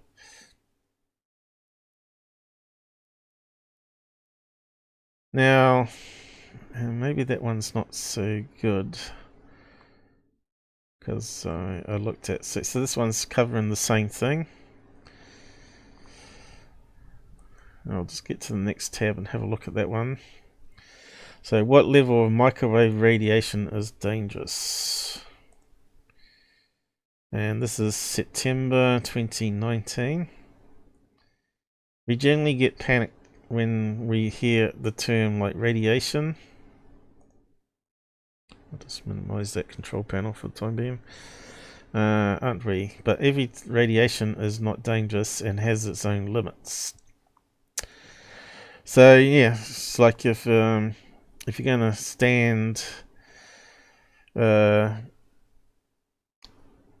a microwave oven, obviously it's going to be dangerous for you, right? Because it's high wattage. But we're talking about micro watts of energy being transmitted through the air. It's only going to penetrate the layers of our skin, which is mostly dead anyway. Are we safe if the radiation is below the permissible limits and have lesser chances of danger? Even the microwave radiation has a limit to cause danger. So as you know, if you near like if you're wearing a watch and you sense that your skin's getting hotter and hotter because it's absorbing microwave energy, it's vibrating the atoms in your skin, then you might be a wee bit concerned that it's going to cause breakage in the cells, from it's cooking them basically. So it's going to cause damage to the actual system, and it could cause mutations if the DNA is damaged. But there, as you can see, it takes a lot of energy to do that, and even low energy over a long time may not cause enough heat vibration to cause any damage to the living cell, just heating it up. What level of microwave radiation is dangerous? Generally, the level of microwave oven radiation is limited to 5 milliwatts. So not even that's really big. Of microwave radiation per square centimeter. So the key here is square centimeter. The other term they use is per meter. So you've got to be careful if it's per centimeter or per meter. The level more than this radiation will not be allowed to be marketed by the manufacturers because continuous exposure to microwave oven radiation can cause some health problems. As you well know, it's going to cook you, and especially your eyes. Your eyes are obviously covered by skin, and they've only got a thin layer of moisture. They can cause cataracts. Look inside a microwave oven near a microwave oven while it's on, that's leaking a wee bit. As they get older, the seals and the doors are not quite perfect fitting, and microwave should be thrown out after a time being, or if it's on, stay at least a meter away from it while it's working, because the inverse square law, the radiation, the air, as it's passing through air, it gradually loses the energy as it's being absorbed into the air molecules.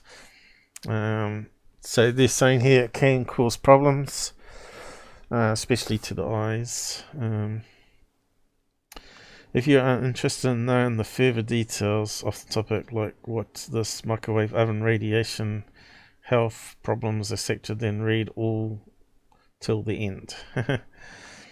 Let us start to know what actually a microwave oven radiation is.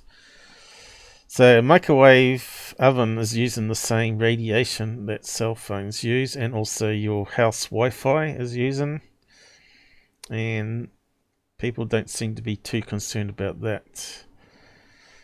Microwave oven radiation is a type of radiation released from the microwaves. These microwaves are electromagnetic waves of short radio waves. So here we got that same chart coming up, slightly done differently. And you can see here we got visible light, infrared. So infrared is like still a property of light, but it's at a lower energy where it actually causes vibration to generate heat. Well, ultraviolet light is high energy, which can penetrate into the cells and cause ionization to happen, where it breaks off electrons, and in that case it can actually break bonds between chemicals or atoms, which you know that we're made up of atoms of carbon, water, and all that sort of stuff, and so cause DNA damage. So all this here we've used for what, at least 150 years now. Microwaves not so much. Satellite dishes. Let's see, that's been around at least, what, 50 years after the war, is it? So yeah, and power lines have been around since the 1900s or earlier, probably. So yeah. So again, it's talking about ionized and non-ionized radiation. You'll hear that a lot. So we don't need to go over that again. The frequency of microwave ovens is 2.45 gigahertz, which is, surprise, surprise, the same as your Wi-Fi hotspot. With a wavelength of 12.2 centimeters. You notice in microwave doors they have little holes in the front, so you can actually see inside the oven. The holes are actually important, and the size of them, and there's some mathematics involved to calculate the frequency and how the waves pass through the door. Actually, the holes in the door actually absorb the full wave before it goes through the glass. So we won't go into that too much. I think there's a few videos out there if you want to see how it works. But if we expose to ionized radiation, it has the efficiency of changing the DNA of the cells. This is all about microwave oven radiation. Now the question is how these microwaves are produced. Microwave oven produces the waves from the key element named as a magnetron. Sounds like something from a sci-fi movie. It's the main source of the production of microwaves in the oven. The magnetron is a vacuum tube with a cylindrical cathode at the center, and the outside tube contains several cavities, acts as an anode. With the anode and cathode, an electric field will exist between them along with the perpendicular magnetic field. Due to the high temperature in the cathode, electrons in it will excite and releases, and the released electrons are attracted towards the anode, which is outside. With the excess negative charge, the electrons tend to oscillate. The oscillating frequency results in the formation of microwaves. So again, we're talking about vibrations, which is equal to its frequency. Vibrations equal energy, and we're all made of energy. Atoms are dense energy. The universe is energy. And the microwaves are produced in the microwave oven with the help of a magnetron, blah blah blah. So they're talking about waveguides, stirrer, turn-in plate, main parts. So yeah, it's getting a wee bit more geeky and technical. Microwaves produced from the magnetron pass through a waveguide and reach the inner side of the oven. The stirrer at the top of the oven spread the microwaves inside the oven. The internal walls of the oven are coated with the reflecting material which helps to reflect the waves within the oven. Here are the waves reflect, bounces back and forth in motion, and then the waves get to penetrate into the food and heat the food by vibrating the water molecules of the food. You can observe the water molecules as water molecules are the reason for the heat production in the food. Okay, so he's got a little video here. So I suppose we won't play it because it's getting away from 5G a wee bit.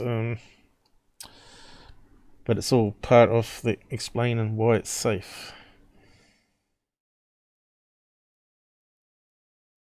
As you know, when you have a microwave going in the house, it messes up the Wi-Fi, and that's why they've had to move from wireless G to wireless N. That was a wee bit better, and then they got wireless AC. If you're lucky enough to get that, it uses 5 megahertz band as well as a 2 megahertz band, and it's less prone to be interfered with by leaks from the microwave oven when it's working. It just shows how weak the signals are from the Wi-Fi router. Can be interrupted quite easily from leaks in the house of your cooking oven. So yeah, if they're that weak, they're not going to do much to us being absorbed into your skin, are they? It's not going to heat up much from your Wi-Fi router. Might need to get a drink. How the microwave radiation causes dangerous. Not sure if that reads right there. Generally, the microwave radiation is not a big problem if the door of the oven is closed tightly. The problem arises only if the radiation comes out of the oven. The reasons for radiation that comes out the oven are due to damaged or modified oven. When there are holes and openings in the surface of the oven, this lets out the microwaves to allow the closed walls of the oven to the outer surface. Damage to the latch of the door. It's quite common to spot faults in the oven door. If you found it, try to fix it as soon as possible. So he's talking about old oven, which I mentioned already. The problem might be unfamiliar to everybody. The oven which is using from aged old will also allow the microwaves to the outer surface. I'm not sure if this English is proper here. How to detect microwave leakage. The factors which cause leakage can be detected by using a microwave oven leakage detector. Process of detecting the microwave leakage with a detector, blah blah. And so there's one of them. Probably cost $100 to buy one. So what is the health risk of microwave? Here we go. So we're talking about really high energy here, a lot more higher than you'd get from a 5G tower. Being a continuous exposure to microwave radiation leakage results in some health problems. Some of them like change in heart rate, blood count changes, damage to vision, which is cataracts, skin burns. Now, I think you would notice if you're living near a 5G tower, you're getting skin burns, which shouldn't be possible. Precautions to avoid danger from microwaves. So the microwave oven in the house is probably more dangerous, especially if it's old. And, even if you get minimal exposure to it and it damages some cells, your body's probably going to repair it anyway. Apart from cataracts, I guess. Let's see. Conclusion. It is to say that use this microwave method of cook. Yeah, it sounds like it's been translated from something else, doesn't it? Only when there is no time for you to cook food and avoid eating microwave food regularly. It's better to use the other way to cook food if you're more conscious about health. Well, I don't think there's any problem with microwave food. Can cell phones detect microwave leakage? Yes, you can even test the leakage of the oven with a cell phone because the frequencies used on the cell phone and microwaves are equal. If you keep the cell phone in the oven, and it cannot ring because the signal gets blocked within the oven. So that's one way to test it. Put your cell phone in, see if you can ring it from another phone, and see if it rings. And then you know to throw the oven away if it does. Is microwave cancerous? No, the food in the oven gets heat by water molecules in it, but not by making it radioactive. What can block microwaves? And aluminium foil is one of the materials. That's not really true though, I think. That's why you got mesh. I think if it was a mesh, aluminium mesh foil maybe, that blocked the microwave, making a shield mesh, oh here we go, with aluminium material will completely block the microwaves from the oven. So they're talking about a coat inside the oven that causes reflection rather than absorbing it completely. So I'm not too sure what they use for that. But it doesn't mention it here in that article. Did I post that? Yeah, I did. So far, it's looking like the microwave oven is generally safe to use unless it's old, and it's more dangerous than a 5G tower. Okay, so we got another one here talking about non-ionization radiation. Let's see, was there something here that I thought would be useful? Sometimes I post multiple links just to back up something. So again, it's talking about two types, non-ionizing radiation, relatively low energy, and then we got extremely low frequency, ELF. Is the radiation produced by things like power lines or electrical wiring.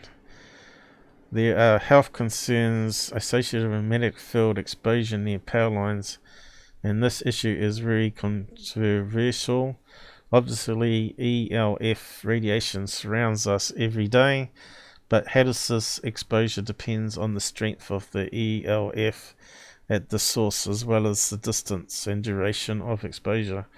Research on ELF radiation focuses on cancer and reproductive issues. There is no definite link between ELF radiation and illness, but studies have shown some planetary connections.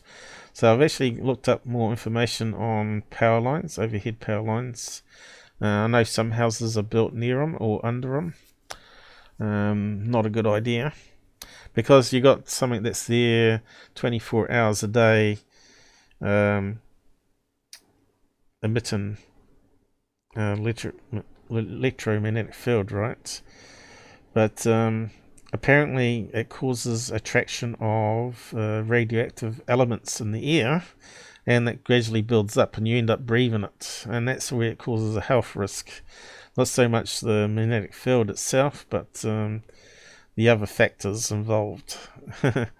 So that could be the study where people have been getting cancer. So I'll come up to that bit in a minute. Radio frequency, or RF, and microwave MV radiation come most commonly from radios, televisions, and microwave ovens and cell phones. Both RF and MV waves can interfere with pacemakers, hearing aids, and defibrillators, and people should take appropriate precautions. In recent years, concerns about cell phone radiation have made headlines, although there is no proven link between cell phone usage and health issues. Potential is there. Again, it's all about exposure. Large amounts of RF exposure can heat tissue, which can damage skin or eyes and raise body temperature.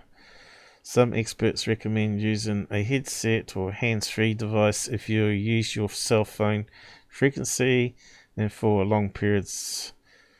You can find out more about the cell phones and radiation in the article. So again, it's mentioned in there distance, how often you're being exposed to it, and how much energy is being transmitted. And of course, TV signals are pretty weak. I think we've used TV signals for a long time now. Unless you lived right underneath the antenna, which wouldn't be a wise thing. Shouldn't be causing too much problem. So why would it cause interference with pacemakers? Well, electromagnetic field, right?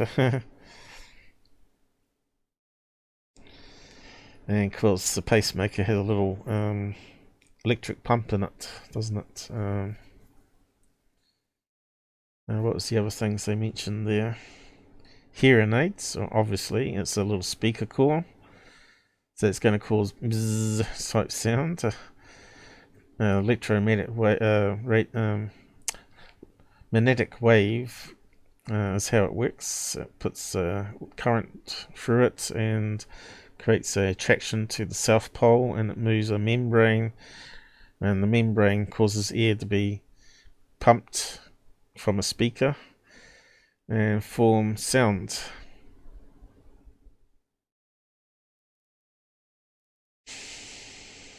And of course medical equipment can be affected, right? So you get the buzzing sound on the microphones on your laptop when we're doing live streams. All that's called RF noise, and the computer emits it. The CPU emits the noise, and that's why you have ground. So it absorbs on the outer side of the cable, which is the ground, and it goes off to ground. Ground of the circuit board, which goes off to the ground of the house through the electrical system.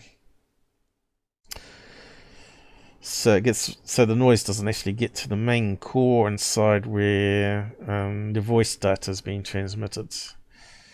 And of course that's what digital headsets are better, because it's sending zeros or ones down the cable, and the RF noise can disrupt some of those zeros and ones, and it can self-correct with error correcting code. So you don't get the buzzing sound like you do with analog microphone.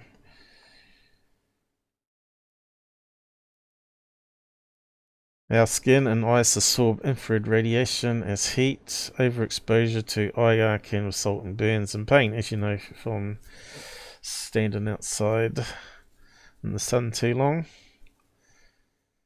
or near a heater, top of the oven. Ultraviolet UV radiation exposure concerns us because there is no immediate symptoms. However, effects can develop quickly after in the form of sunburn or worse. Overexposure to the UV radiation can lead to skin cancer. So now we're talking about UV, which is ionized radiation, and infrared is non-ionizing. So again, not harmful, but if you stand too close to a heater, obviously it's going to cause some damage. And UV light causes damage regardless, and that's why you have like creams to put on your skin, so it's absorbed into the cream, the energy rather than the skin, and causes mutations to happen. And that's why skin creates pigment and goes brown. trying to reduce some of the damage from the UV light.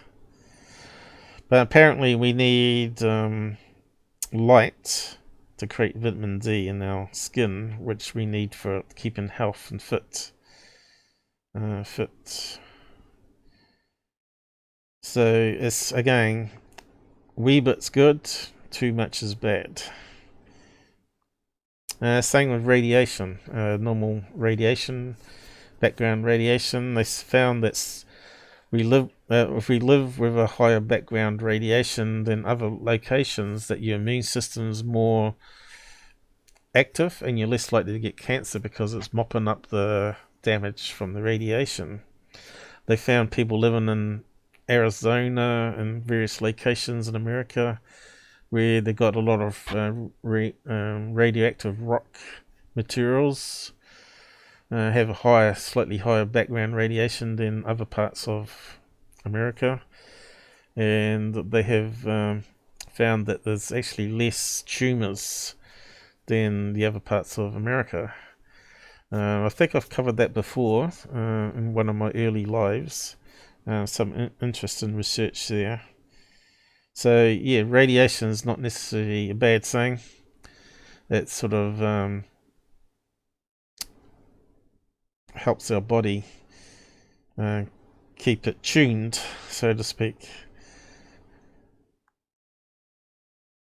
Lasers emit IR, visible, and UV radiation. They can be quite dangerous to the eyes. Yeah, that's why you don't shine a laser pen at your eyes. Radium girls. In the 1920s, a watch company used the newly discovered substance radium to make its watches glow in the dark. Thousands of girls went to work in the watch factory to do the painstaking painting by hand. To make a finer point on their brushes, the girls would lick them, sometimes to break up the monotony. The girls would paint their teeth and lips and turn off the lights. Oh dear. So obviously a lot of them got cancer, right? Although managers regularly tested the girls for radioactivity, the women never received the results of the tests.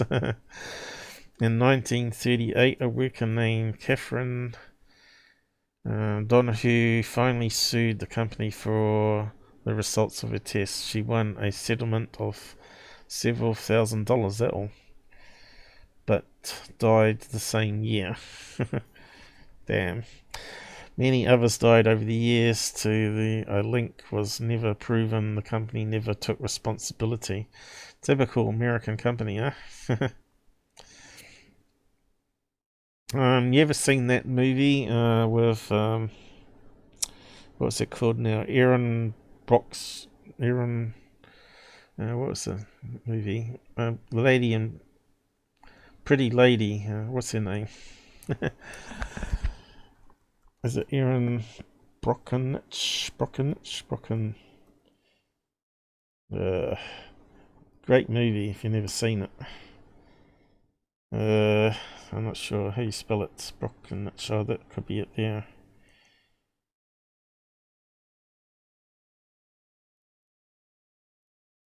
Yep, that's her. Anyway, they make a movie with Julia Roberts. That's the one I was thinking of. She wasn't too bad looking.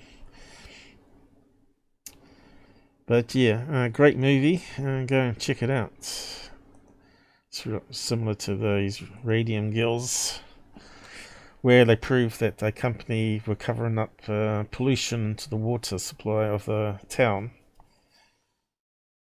Erin Brockovich. I'm not sure if that's Polish, American, immigrant. And go and check out the movie. Let's see, where's the movie? The movie of the same name.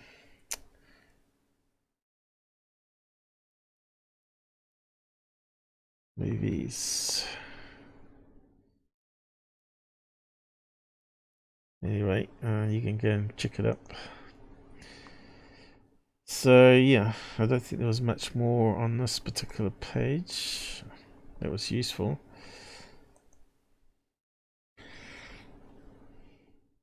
But it did mention some health concerns there from overexposure and long-term exposure, and depending if it's like you're sleeping underneath it, in your house, that's the only time you should really be worried about it. So it's talking about x-rays there. I don't know if there's anything else that we haven't covered already.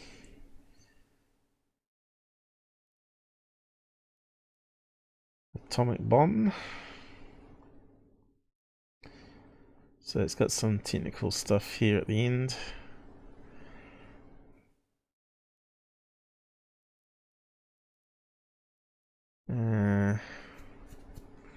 So we won't go into that.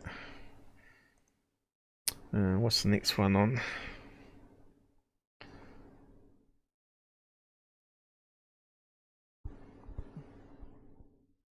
Wireless technology. Looks similar to the article that we read before.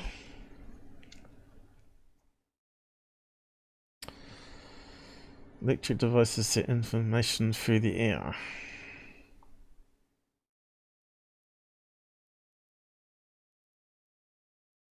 Scientists continue to study the effects of long-term exposure to low levels of RF energy.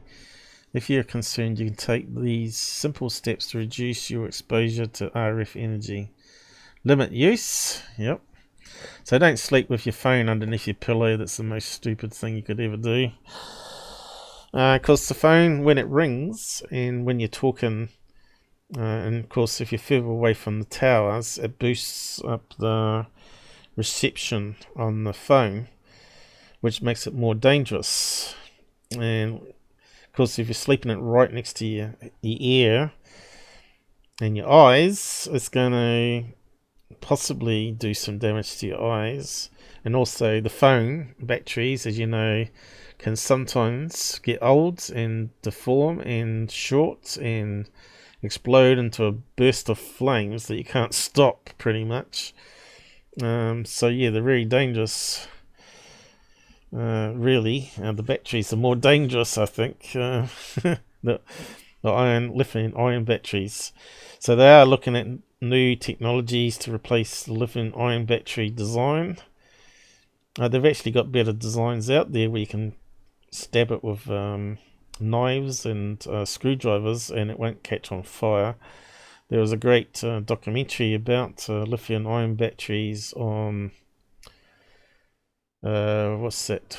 Not the BBC Horizon series, but the American version, Nova. There was a great series there where the guy goes to see what's being experimented on and what's the next batteries going to be. Carbon-based batteries, apparently, that can take 5 minutes to charge, and you got a charge in the battery that lasts 5 hours or something, which is quite amazing. Text instead, use much less signal than a voice call. Ensure good reception. If you have poor reception, some phones will boost their signal, which is what I was talking about. Increase distance. Add space between your wireless device and your body. So yeah, so really, it's really your eyes that could be more of a concern there. Like laying in the sun, right, with the UV light. What else we got here?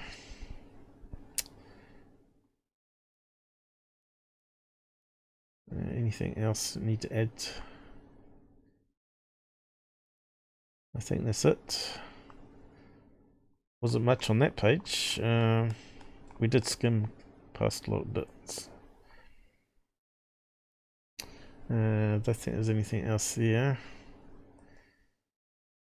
Well, actually, I'll just post the link to it anyway.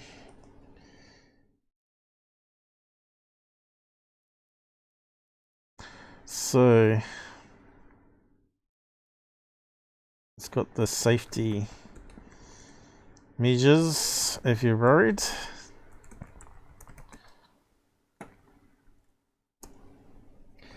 So we're trying to give a balanced view on this 5G one.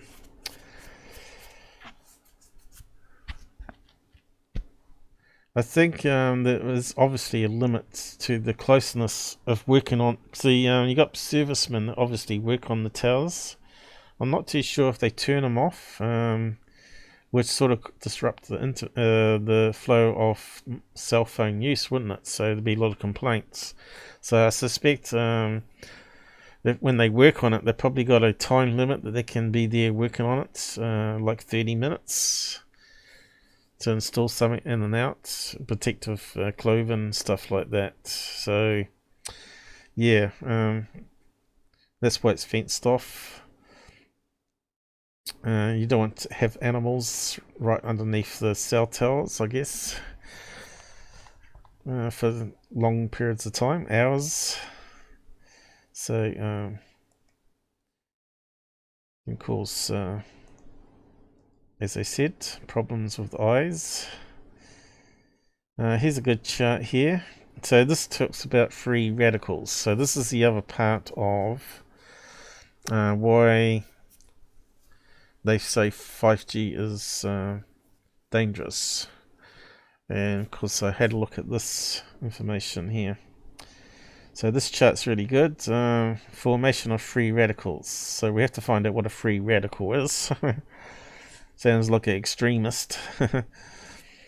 So we got UV light comes in and it causes a loss of an electron, which causes formation of OH, oxygen. What is it? 1 oxygen, 2 hydrogens.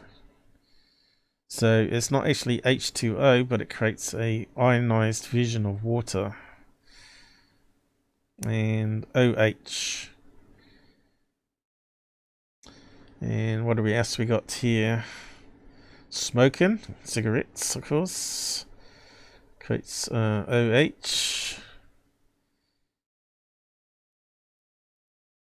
And metabolism. Mitochondrion, whatever that is. Is that pills? Pills cause DNA damage. Or is it bacteria? I'm not too sure. Is that bacteria? I have to look that one up. Air pollution, obvious, same as smoking. Ionizing radiation from radioactive materials. Inflammation, white blood cells.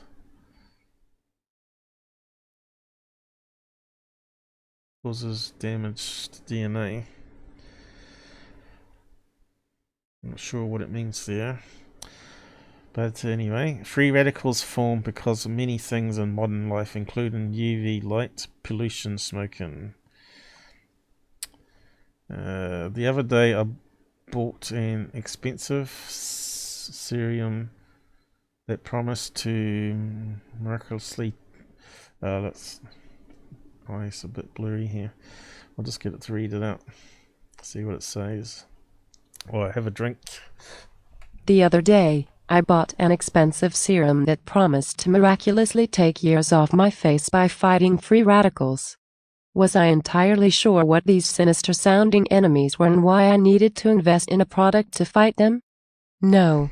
Was I ready to fork over an absurd amount of cash to go to war with my fine lines? For sure. But it did make me curious to learn more about the supposed culprits associated with my superficial concerns. What are free radicals anyway? I'd heard the term before, even outside the marketing for my new costly face lotion. Is my anti-aging cream the only way I need to protect myself, or should I be more concerned about free radicals and far more serious health issues like cancer? Okay, so we need to find out what free radicals are before we can connect it to 5G and health effects. What are free radicals? As a scientific term, free radicals are essentially unstable. atoms, says Arizona-based Dr. Natasha Bayan, M.D. In medicine, they cause cells to break down over time and are linked to aging. A super simple chemistry review for you: atoms from different elements are the building blocks that make up molecules, like water, H2O, nitrogen, N2, and more. Electrons are the negatively charged particles of atoms, and they like to be in pairs. When an electron loses its partner, it creates a free radical, which is usually unstable and highly reactive. Free radicals typically scavenge the body to seek out a replacement for their missing electron, and all that pillaging can result in damage to cells, proteins, and a free radical chain reaction, as the destabilized cell components try to regain stability. One well-known example of a free radical is hydroxyl radical, HO. The molecule is one hydrogen atom short of being a water molecule, so it has one bond dangling from the oxygen, which is what that dot next to the O indicates. Two other examples of free radicals are the carbene molecule, CH2, which is two dangling bonds, and the superoxide anion, O2, which is the oxygen molecule, O2, with one extra electron and one dangling bond. Where do free radicals come from? So how do free radicals form and why do they happen? I'm digging deep into my chemistry courses for this one. Bayan says, scientifically, free radicals are unpaired electrons that are seeking a mate to bond with. The theory behind free radicals is that they can lead to oxidative stress, which is the imbalance between free radicals and antioxidants. Another mini-science lesson for you: antioxidants are natural or man-made substances that can help prevent or delay some types of cell damage. They're often found in fruits and vegetables, which is one major reason you're always being lectured to eat more of them. A lot of the aspects of modern life, our diet, lifestyle, environmental factors like pollution, etc., can cause oxidative stress, aka that imbalance between antioxidants and free radicals.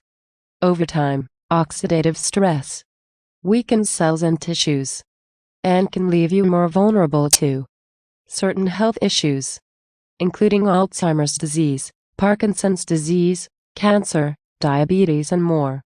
And, as beauty marketers are keenly aware, oxidative stress can also speed up the aging process.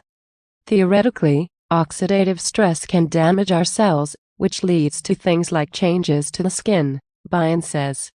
It has been. Lee. So it has been linked to aging. So there's a picture of the atom sharing an electron to the free radical. So that's what antioxidants are. Can free radicals be stopped? Now that you know the havoc free radicals can wreak on your health, you're probably wondering if there are any ways to prevent them from forming, or at least to minimize their negative effect. So it makes you wonder if people are saying that 5G creates radicals in the bloodstream, that if you took antioxidants, it would probably counteract it. So that's why they're doing studies on it. After all, spend half my paycheck on serum in hopes of starving off their skin-related horror. Well, as you know, as you get older, your skin is less flexible. It slowly crinkles and expands again. Once you get to 40 and 50, you notice it more and more. And 60, 70 upwards. There actually isn't much evidence-based medicine in this area. There are a lot of theories floating around, but nothing that has been tested. Some people argue that eating foods rich in antioxidants can be beneficial, as the antioxidant would donate an electron, blah blah blah. So while plenty of products and supplements tout claims about preventing or even reducing free radical damage and aging on skin, and throughout the body the scientific evidence isn't there. So this is a problem too. If you're coping with or at increased risk for an illness that is linked to oxidative stress, you could work with your healthcare provider to come up with a treatment. So that's on free radicals. I'll just go up to the top again. So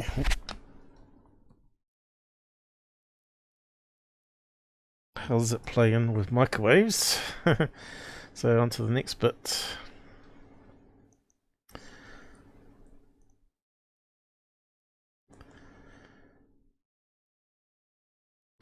We're getting there. Okay. So this is a site. 5G health issues explain what's wrong with the studies. Breaking news. What's this thing on the site here? It's annoying. Let's see if we can get rid of it.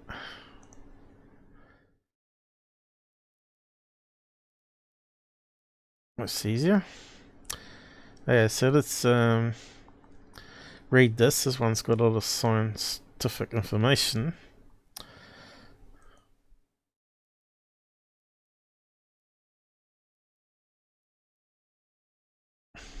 Introduction. In my previous post on possible health effects of radiation generated by mobile networks and mobile phones, I have discussed a few fundamental facts about microwave radiation, and concluded, microwave radiation absorbed from mobile network towers is negligible, compared to the radiation from handheld mobile phones.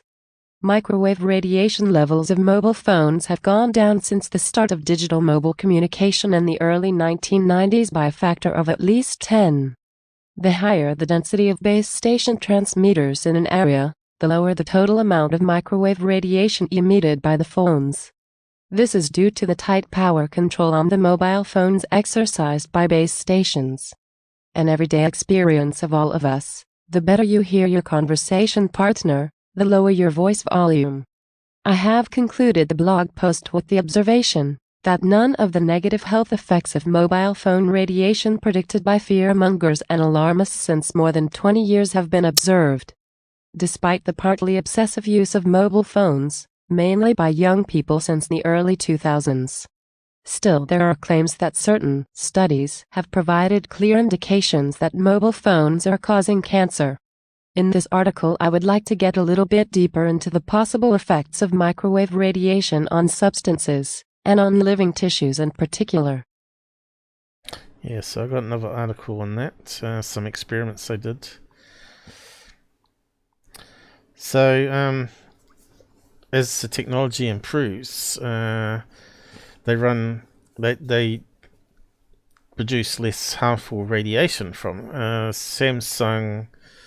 Was it the 3G series upwards? They reduced it to a really, really small amount of radiation.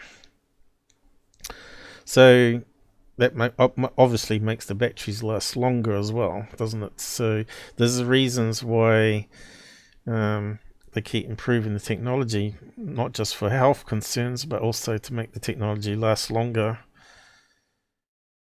But the batteries are the main thing that always go wrong on phones, and the memory, the NAND memory that they have inside to store the program, which is normally an Android operating system or something similar, Macintosh. So we'll just read out the next bit. I should just carry it on. I'll just try that, see if it works. No free radicals in living cells from mobile phone radiation. One of the frequent alarming claims is that microwave radiation from mobile phones creates so-called free radicals in body cells, which are seen as major contributors to the development of cancer. Free radicals are molecules with charged free ends, which are very aggressive when they tend to bind themselves to other molecules in their neighborhood. In order to create a free radical, you need to break a chemical bond or kick an electron out of its home atom hole. The same is true when you want to break or change now.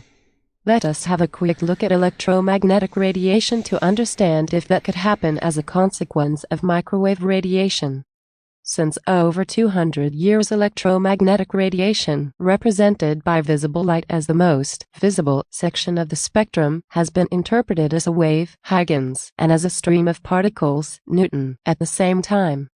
A century-old controversy, which has only been resolved in the 1940s by quantum electrodynamics. For our considerations, we continue to live with waves and photons. No need to dive into quantum worlds. Figure 1 below shows a wide range of the huge electromagnetic spectrum. It starts at 0 Hz oscillations per second and goes up to and above 10-20 Hz. It includes M and 10 to the FM power of radio 20. waves, 100 MHz, microwaves, 300 MHz to 300 GHz, visible light, 1 PHZ, X-rays, gamma rays, and high-energy cosmic rays. You can see the mobile telephony frequency range marked in green between 300 MHz and 300 GHz. Visible light, the red-blue colored bar, is shown for comparison. Okay.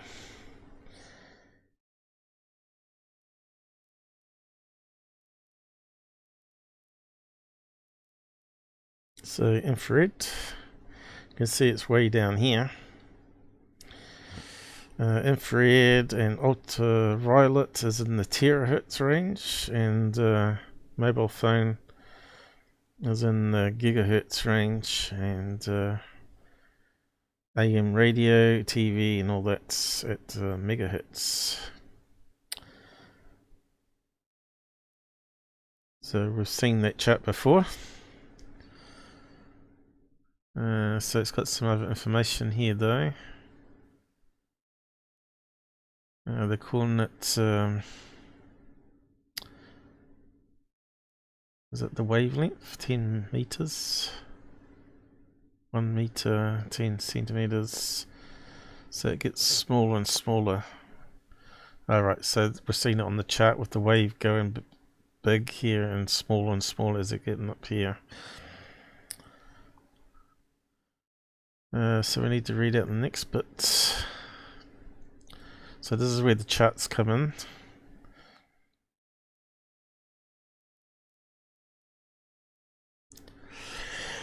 For an assessment of the capability of electromagnetic radiation to break a chemical bond, or to remove an electron, we need to understand how much energy a single photon of the radiation actually has and compare it with the energy of the targeted chemical bonds.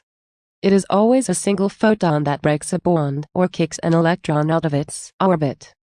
The energy of the photons is calculated using Planck's formula, 2. I have done this in the table below for a range of characteristic frequencies. For convenience, I have expressed the energy in joule, J, and in electron volts, Eve. Yeah, so what are we looking at here? 300 megahertz photon energy and electrovolts, lowest GSM frequency, and so on. 3 gigahertz high LTE band, that's 4G, isn't it? LTE. 30 gigahertz new radio, 5G. 3 terahertz infrared, 600 terahertz visible light, 3 picohertz ultraviolet radiation. You can see these are way more dangerous than 5G radiation. So let's have a read of the next bit.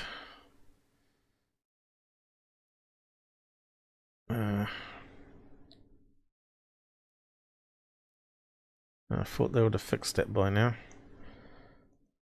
Keep it on the screen. The energy of chemical bonds in organic molecules is between 3 and 5 eV. 3. Hydrogen bridges, which are important for three-dimensional structure of proteins, have a slightly lower energy of about 1 eV. The table very clearly tells you, microwave radiation cannot have any impact on the chemistry of living tissues. There is no risk of degenerate cell chemistry from the use of mobile phones. To be clear, UV light and radiation of frequencies beyond do actually have the potential to impact our cell chemistry. That's why we use sunscreens and protect ourselves during X-ray. Yep. So,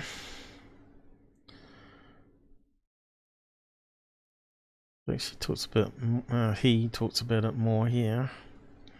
So there's a certain level of energy vibration that causes it to break apart the chemical bonds, and microwave or 5G towers doesn't have the energy level to be able to do that, unlike UV light. So let's carry on. So what they're going to do, they're going to set the sun on fire and burn down all the suns because it's killing people. As Charles was saying in the side chat. Crazy people out there. Are these people that are burning down stuff, are they educated at all? Do they actually study it? Study the science? The same people that burn down the hub.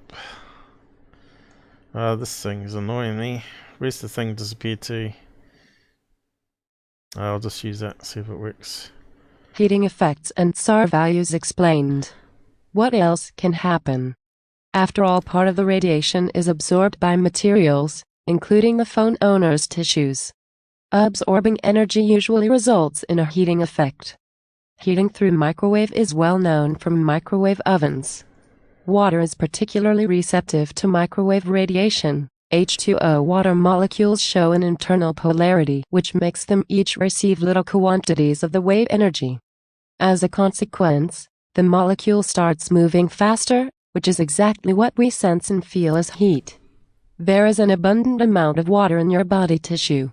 Thus, if you cook a piece of meat in a microwave with 500 W to 1000 W, the protein will degenerate from the heat. On a side note, there is also a lot of water bound in concrete. That's why concrete walls are shielding off microwave. Heating can have disastrous effects. But we do already know that mobile phones generate very little amounts of radiation energy compared to the 500 W of a microwave oven.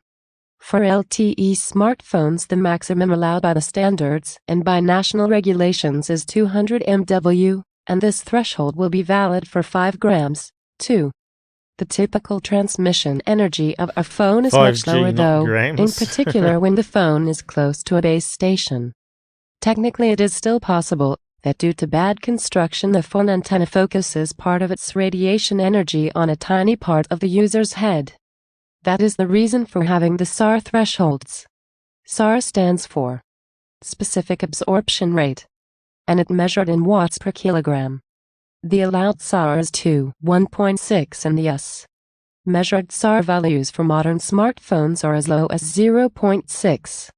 With 200 MW emitted by the phone, for example, and SAR of 2 could mean that 10% of the energy goes into a 10 grams part of the user's head, mainly skin and tissue close to the skin. SAR is measured by a complex procedure in specialized labs.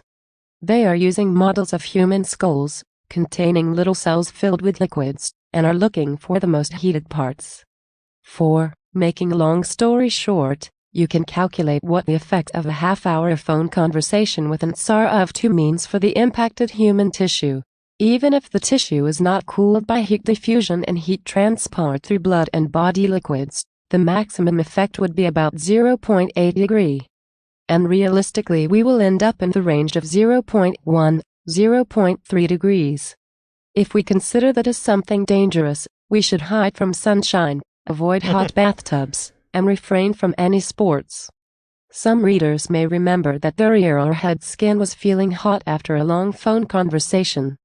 This effect is not due to radiation exposure, but entirely and solely due to the heat from screen and battery discharge, plus the shielding from air circulation by the phone body held closely to the head. So the battery has got a lot of energy in it because it's releasing a lot of the energy very quickly for a long period of time. It's going to heat up. So that's a really good point there. So it's quite interesting there that they actually do a lot of tests on this. Obviously they were worried about how much radiation someone would get in the head per day. Whether it could cause enough heating of the tissue to cause damage, and again it's a no there. So, and of course as the technology gets better, it should reduce as well. So 5G, if it allows you to transmit faster information, and it would need less transmission because it gets less what do you say, damaged, corrupted, lost bits of information. Then you're going to use it less and it's not going to transmit to higher ranges. But science-wise, they're saying here it's not possible anyway, apart from the heating effect, which is really minimal, 0.3 of a degree from a mobile phone next to your head. You probably wouldn't even sense that. The battery definitely is going to be hot, and the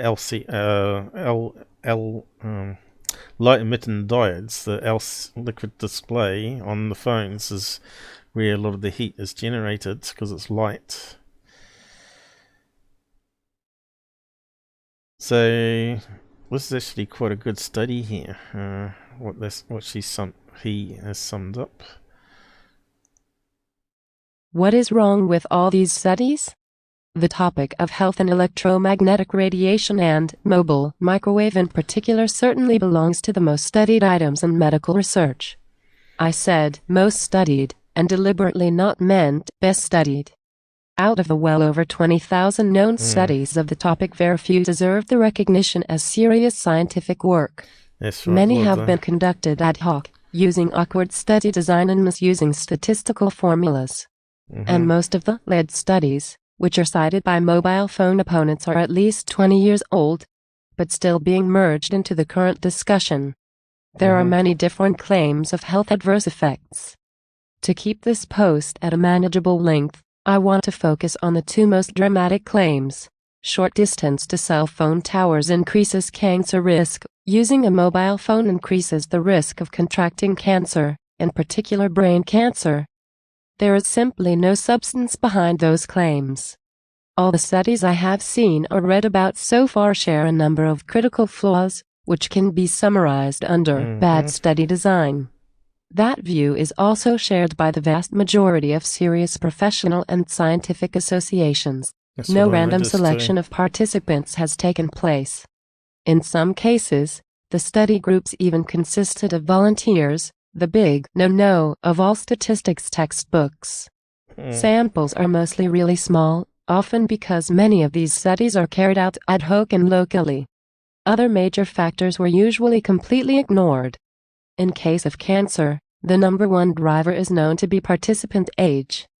Cancer researchers and epidemiologists insist on age-standardized data as an entry point to every study. Most studies report average age at best. Also, smoking or drinking habits, or exposition to hazardous materials at work are generally being dealt with by stating that it can be assumed to be homogeneous across the studied groups. The true exposition of participants to electromagnetic radiation during the study period has never been accurately measured. Since many of the studies are being conducted retroactively, it is quite impossible to estimate the correct exposure.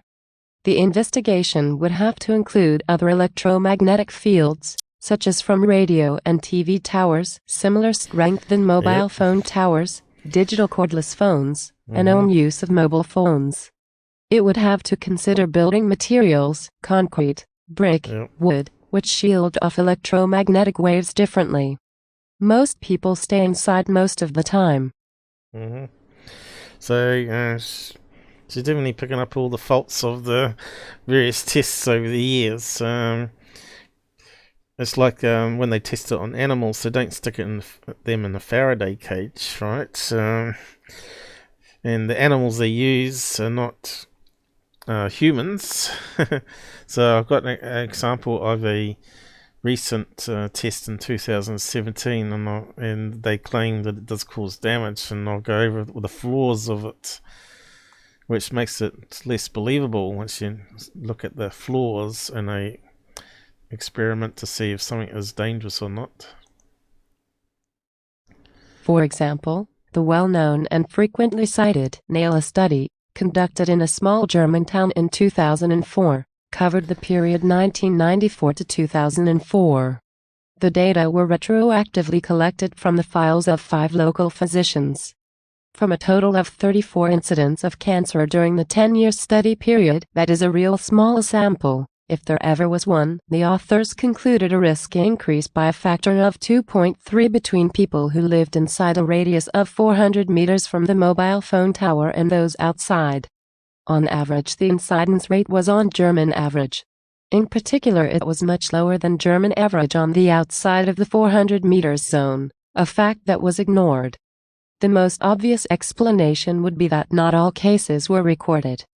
The German Society for Medical Science, Biometrics and Epidemiology dismissed this and any similar results completely, as early as 2005. 5. See also Rothman, 6, for a much broader discussion. A similar outcome was reported in a study conducted in Belo Horizonte, Brazil. 7, often cited in publications by local initiatives across the world. 2. Again, the only factor considered was proximity to the towers based on geodata. No age structure was provided, no analysis of living or work conditions or social class of residents given. It has been shown that the authors included less than 1/3 of all cancer deaths in the municipality in their study. The highest number of cancer deaths and highest population density was recorded within a circle of just 100 meters of towers. In fact, those towers were high-rising buildings with antenna masts on top, a scenario where it is known that those residents directly under the antenna basically have no exposition at all. This study was dismissed as a weak study in a review by the well-known epidemiologists Foster and Trottier in the same journal. 8. In contrast, the most careful and well-crafted study so far, Interphone, was conducted by the International Agency for Research on Cancer, IARC, a WHO organization. This study analyzed well over 5,000 cancer cases worldwide, and concludes, to date, research does not suggest any consistent evidence of adverse health effects from exposure to radio frequency fields at levels below those that cause tissue heating. 9. This view is also shared by the American Cancer Society, 10, and the Scientific Committee on Emerging and Newly Identified Health Risks, SNIER, 11. One of the largest studies was conducted in Denmark with over 400,000 participants over a long period from 1982 to 2007, basically all Danish mobile phone network subscribers, except company contracts, where the individual user could not be clearly identified. No increased risk of brain tumors from mobile phone use could be seen. There are issues with even the most meticulous studies, but in contrast to the self-assured local activists, the serious researchers identify and discuss them. In Interphone, the top 10% extremely high users showed a slight increase of cancer rates. The researchers do not consider this as a real risk, though. They rather see a distorted reporting of mobile phone use by the affected study participants and suggest further research in this area. The classification of mobile phone radiation in Class 2B by the IARC is due to this one issue. In the Danish study, the exclusion of all company phones is listed as a weakness, although not a strong one. Conclusion. We are discussing the possible effects of electromagnetic radiation on living tissues, and in particular humans. In a previous post, we had demonstrated the well-known fact that the exposure of individual phone users to electromagnetic radiation comes from their own mobile phone, and not from network base stations, towers, The photon energy of electromagnetic radiation in the microwave spectrum, such as used for the communication to and from phones, is by at least 5 orders of magnitude 1100,000 too low to cause any harm in living cells. The only possible impact is a heating effect. Microwave ovens illustrate this effect, but the energy applied by a mobile phone is at least 10,000 times lower and can heat human tissues by less than half a degree at most. Specific absorption rate (SAR) thresholds for mobile phones limit the heating of cellular tissues. In the third part of this post we discuss very briefly the situation around studies of health risks connected to mobile phone usage. Alarmistic studies are very often conducted by local initiatives, and we give examples and arguments why they should not be taken into account. Serious broad studies show very clearly that mobile network towers and mobile phone usage have no adverse effects on health. References. Very credible article there with a lot of good science and facts in it. Basically pointed out everything I saw too, science-wise and also research-wise, the errors in the research. Of course, some people, 4,000 people or 400,000 people tested, they expect 10% are going to get cancer anyway, naturally, regardless if they're using mobile phones or not, right? This fits into the normal stats. So they found no harm. And that was 4G and 5G, and they're talking about here as well.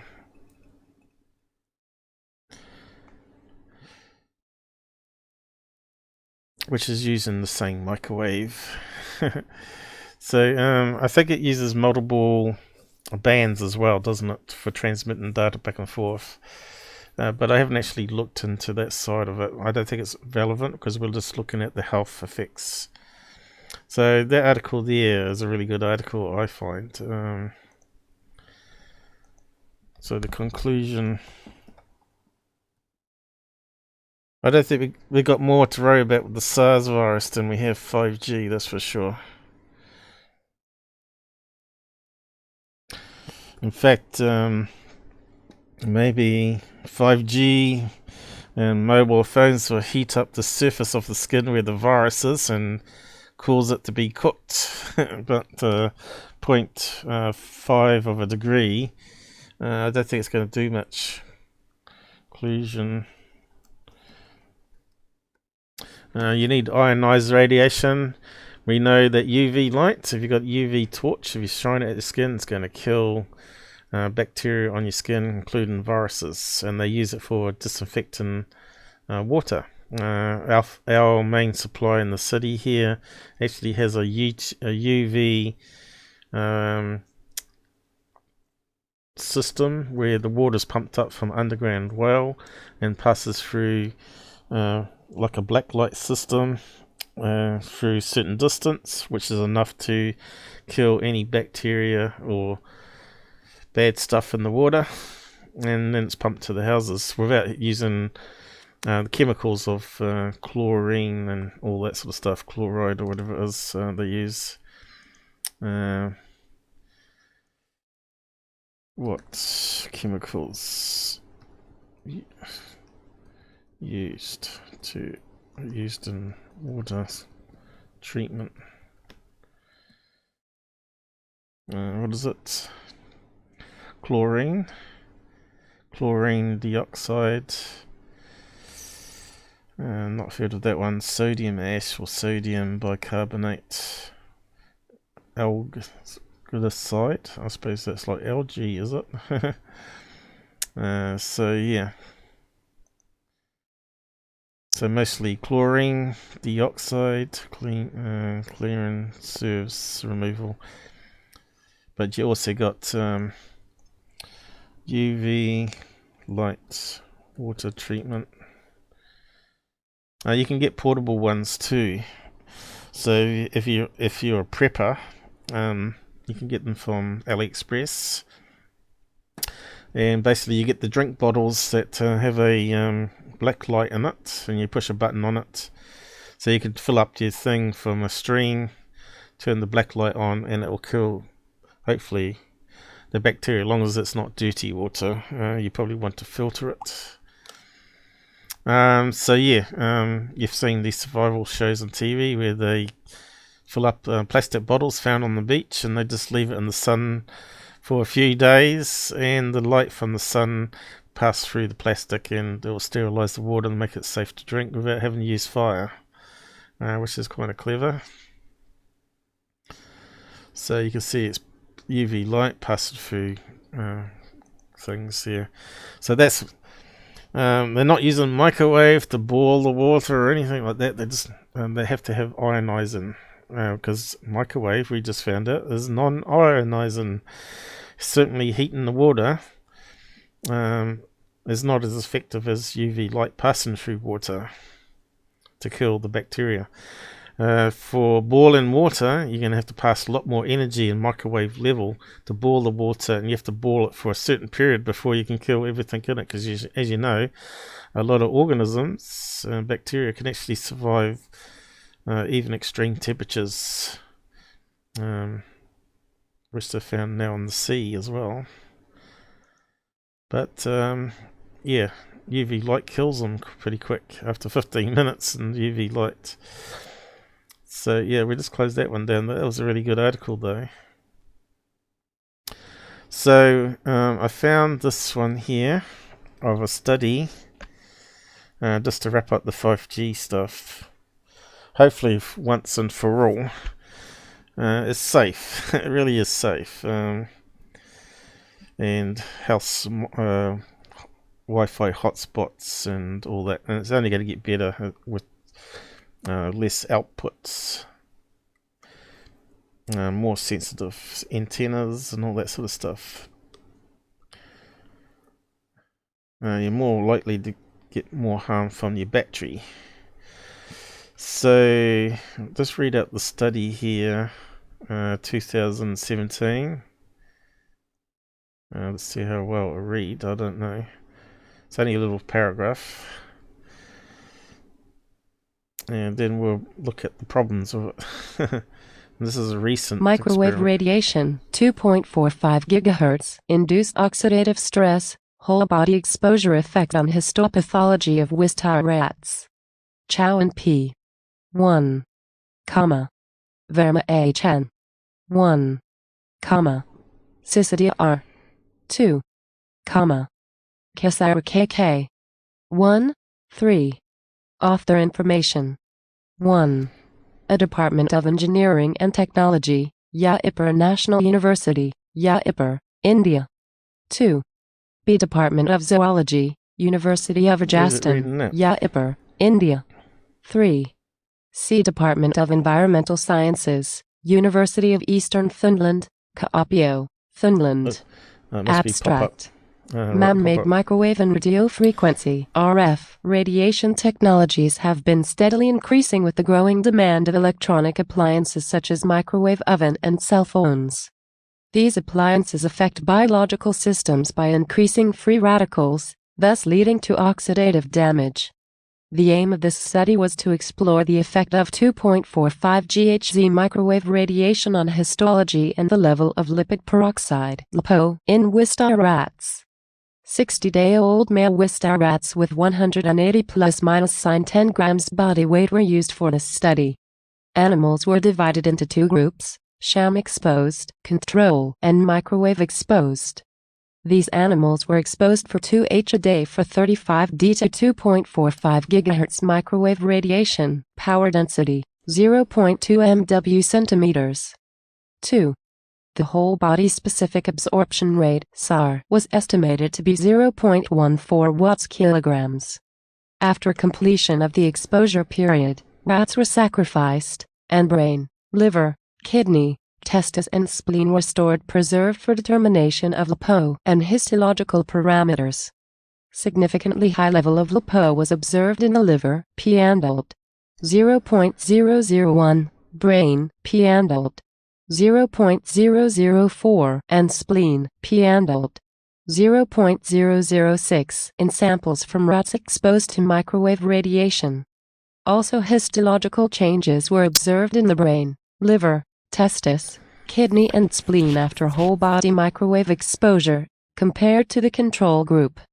Based on the results obtained in this study, we conclude that exposure to microwave radiation 2H a day for 35 days can potentially cause histopathology and oxidative changes in Wistar rats. These results indicate possible implications of such exposure on human health. So what's the problem with that? First of all, it's being tested on rats that have skin that's really, really thin compared to human skin. Also, they're putting a chemical, lipid peroxide, in the bloodstream, and they're trying to use that as a measurement. So the radiation from the microwave has got to heat it up enough to break up the bonds between the oxygen and other chemicals making up the lipid. And they measure it, see how much is left, I guess. Plus, I think this is the higher SR. I have to go back and check. Where was it? Yeah, we probably don't need that one. That one's basically talking about everything we heard on the other page, which was really good. So this one talks about cancer rates as well. You can have a read of that one too, but I won't go over it. Says pretty much the same as the last one.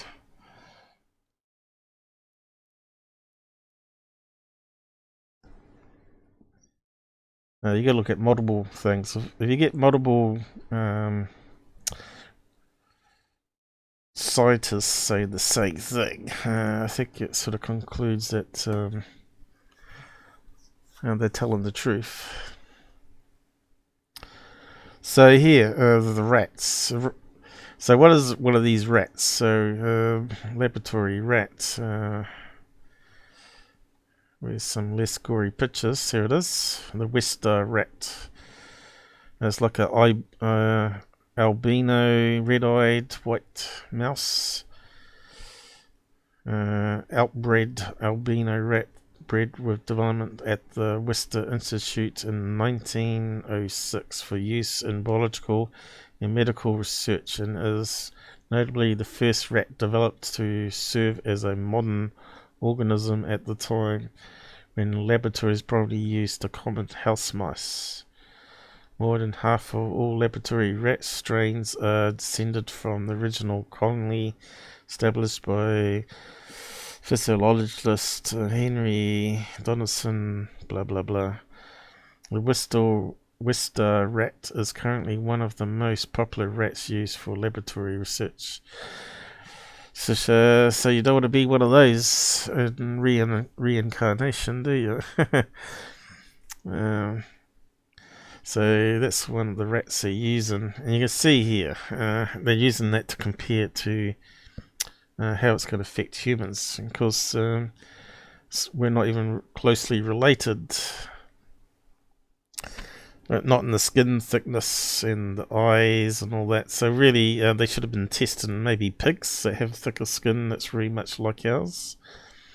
So you can see a lot of these experiments. Of course, they're not also exclude other possibilities of interference from outside. So they ain't got these people in this experiment in Faraday cage from other radiation outside. Penetrating the walls. So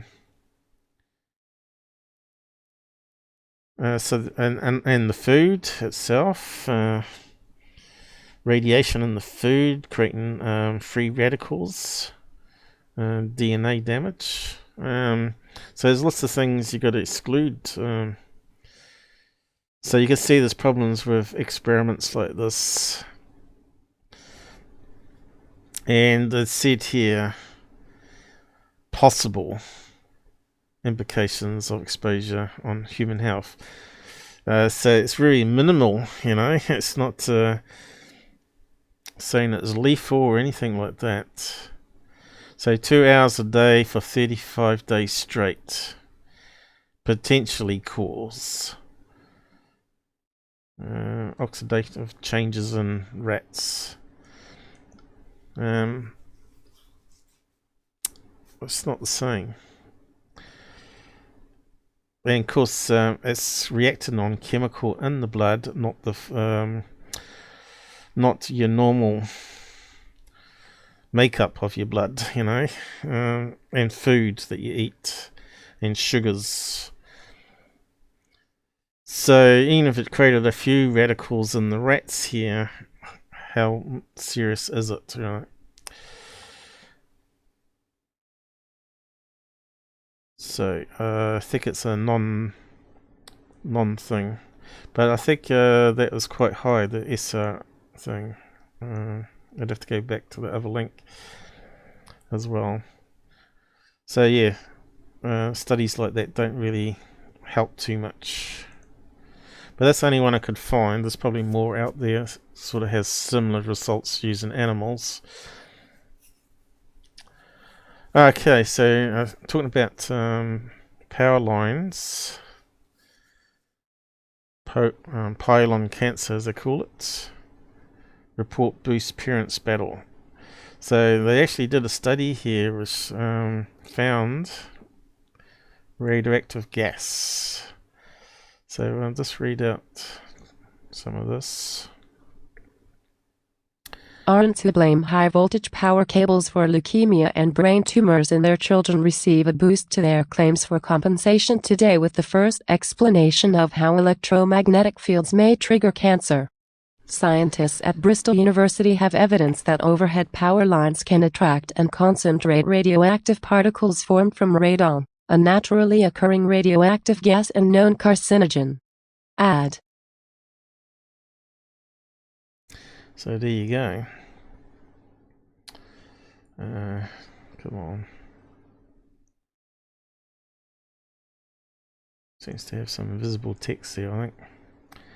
They argue that this effect may cause more radioactive particles to be inhaled which stick to the mouth, throat and lungs, from where they are absorbed into the blood, delivering an increased radiation dose to sensitive tissues such as the bone marrow and the fetus.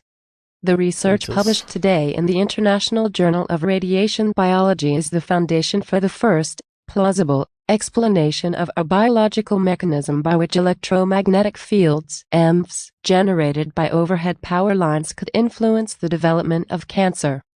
Critics of the cancer power lines hypothesis have pointed to the lack of such an explanation as a serious flaw. Download the new independent premium app. Sharing the full story, not just the headlines. Download now. The link with childhood cancer was first identified in the United States almost 20 years ago. Subsequent international studies supported the initial findings, particularly with regard to leukemia, and there were several reports from around Britain of children with cancer who lived near or under power lines. In Abergavenny, Gwent, there have been 6 cases of brain or spinal tumors on one small estate on the edge of the town, which is crisscrossed by power lines. 2 children living there have had brain tumors, while the number of children under 15 who contract brain tumors each year nationally is less than 350. One mother, Jill Davies, hopes this latest research will help her legal battle against South Wales Electricity Company to highlight the case of her 17-year-old son, Noel, a once promising rugby player at county level, who suffers from a brain tumor first diagnosed at Christmas 1993. So there you go. So electromagnetic waves wasn't the problem. It's another effect that happened. It attracted radioactive gas particles in the air, naturally form, and it caused a lethal concentration that if you breathe in, causes ionizing DNA damage, which leads to tumours and cancer. So is power lines all going to be burnt down like 5G towers because they have been now proven to cause cancer? Well, 5G towers haven't. I think that was pretty much the end of the article. Yeah. So I just like to add that one on, just for some balance here. So, do we worry about everything? No. We shouldn't keep worrying about stuff. People die. As soon as you're born, you're going to die sometime. There's no way in stopping it unless they come up with some way to transfer your brain knowledge to a new brain and you don't notice anything different. So power lines can cause cancer, but because of the electrical stuff in it. That's the side effect. What year was that one published? So that was back in 1996. So there might be even more studies which has confirmed that since.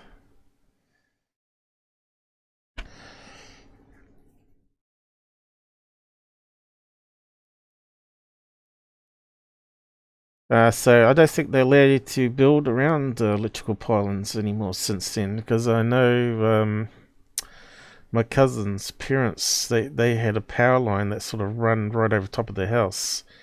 I don't think that's allowed anymore. They have to buy up the land either side of the power lines, the power board, and fence it off. And oddly enough, my auntie that lived in that house did end up with lung cancer, but she was a daily smoker, pack a day smoker at one stage, and got less and less as the years went on. But who knows? It could have been because of radon gas build up around the house that you breathe in at night time when you're sleeping, when the air currents slow down at night time because the sun goes down. It's not heating up the air.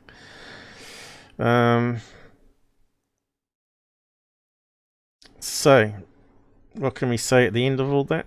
5G is safe, mobile phones are safe, but other factors can cause problems to your health, including the phone batteries, using it too long, too close to your head all the time is not a really wise thing to do. So use a Bluetooth headset if you want to use it all day long, is what they recommend. And don't put the phone in your pocket, I guess. Don't have it down near in your shorts or up near your heart.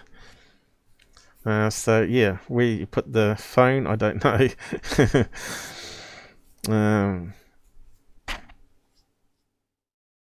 I can't see it being much of a problem though. Probably hook it onto your belt. Probably that's probably the best place to do it. And have a Bluetooth headset. You know, you can get little covers that you put your phone into. But as I said, the technology is getting better and it's less of a problem. So yeah, I didn't expect it to take it this long today. I was meant to go through the rest of this again, but we got tomorrow, and probably we can cover these tomorrow and have open lines at the same time. If you want to come on and tell your story, we'll give it another try. I'll keep it the same time as today, 2 p.m. New Zealand time. This makes it easier for me, and I'll be more alert, hopefully anyway. So yeah, let's see what was going to look at here. There was some articles here that looked kind of interesting. UFO cases with drawings. So we can have a read at some of those tomorrow. And have a look at UFO Stalker as well. So we'll cover that tomorrow. Unfortunately, I didn't have enough time today. It's already up to 3 hours. And what's the time around the place? Where's it? Where's the clock thing disappeared to? which one's the clock one again? Oh, there. So Central is at midnight already, so probably Susan wants to get going. New York is already past 1 a.m. California is still coming up into evening there, 10 p.m. And UK is well on to bed there at 6 a.m. So I might think about next week about reducing my start time to 1 p.m. to make it a bit easier for people. What do you think about that? And but we'll keep it to 2 p.m. this time anyway. And of course, with the daylight savings, it messes up everything. So I'm probably going to have to figure out. I'm probably going to have to get up earlier for Robert's one to keep it at 9 a.m. still. So yeah, he's going to not be this Sunday, but next Sunday he's just getting over the corona. And we'll just resume from where we left off today, I guess. So yeah, I know people did once upon a time ask me to cover 5G and give my opinion on it, and I'd say all the fear mongering and hype is just that. And the tests, the experiments being done are not the best, they're flawed.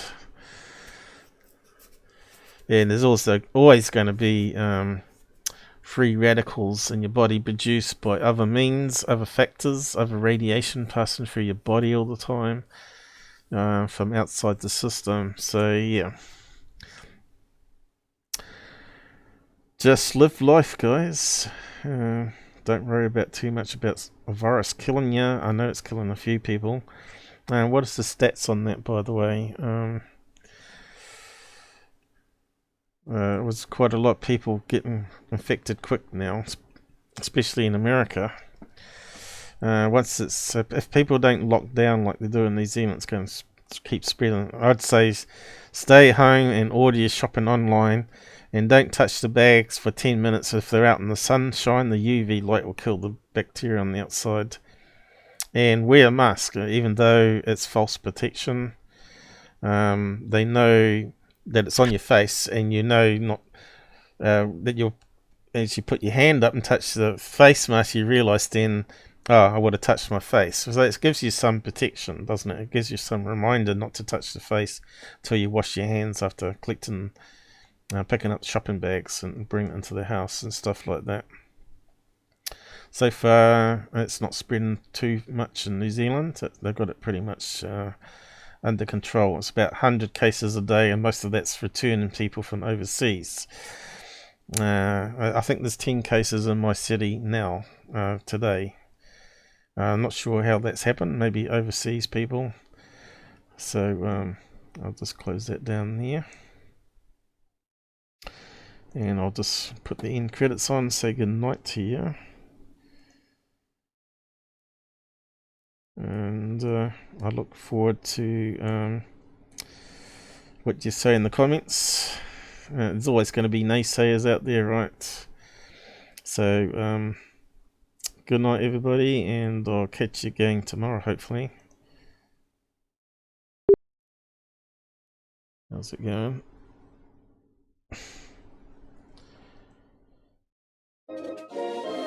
Looking good.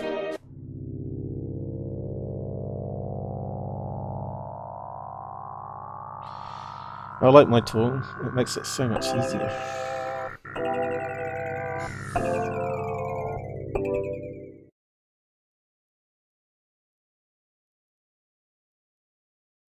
Thanks for watching, liking, sharing, commenting.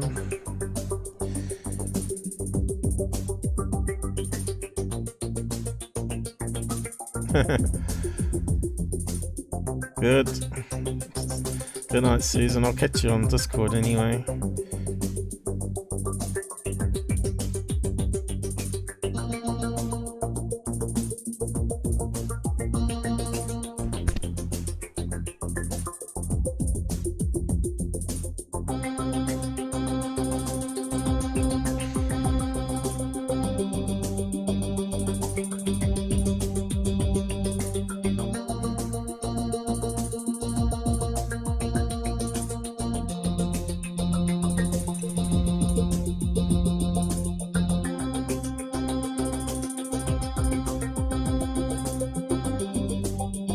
Yeah, so I might move it back an hour.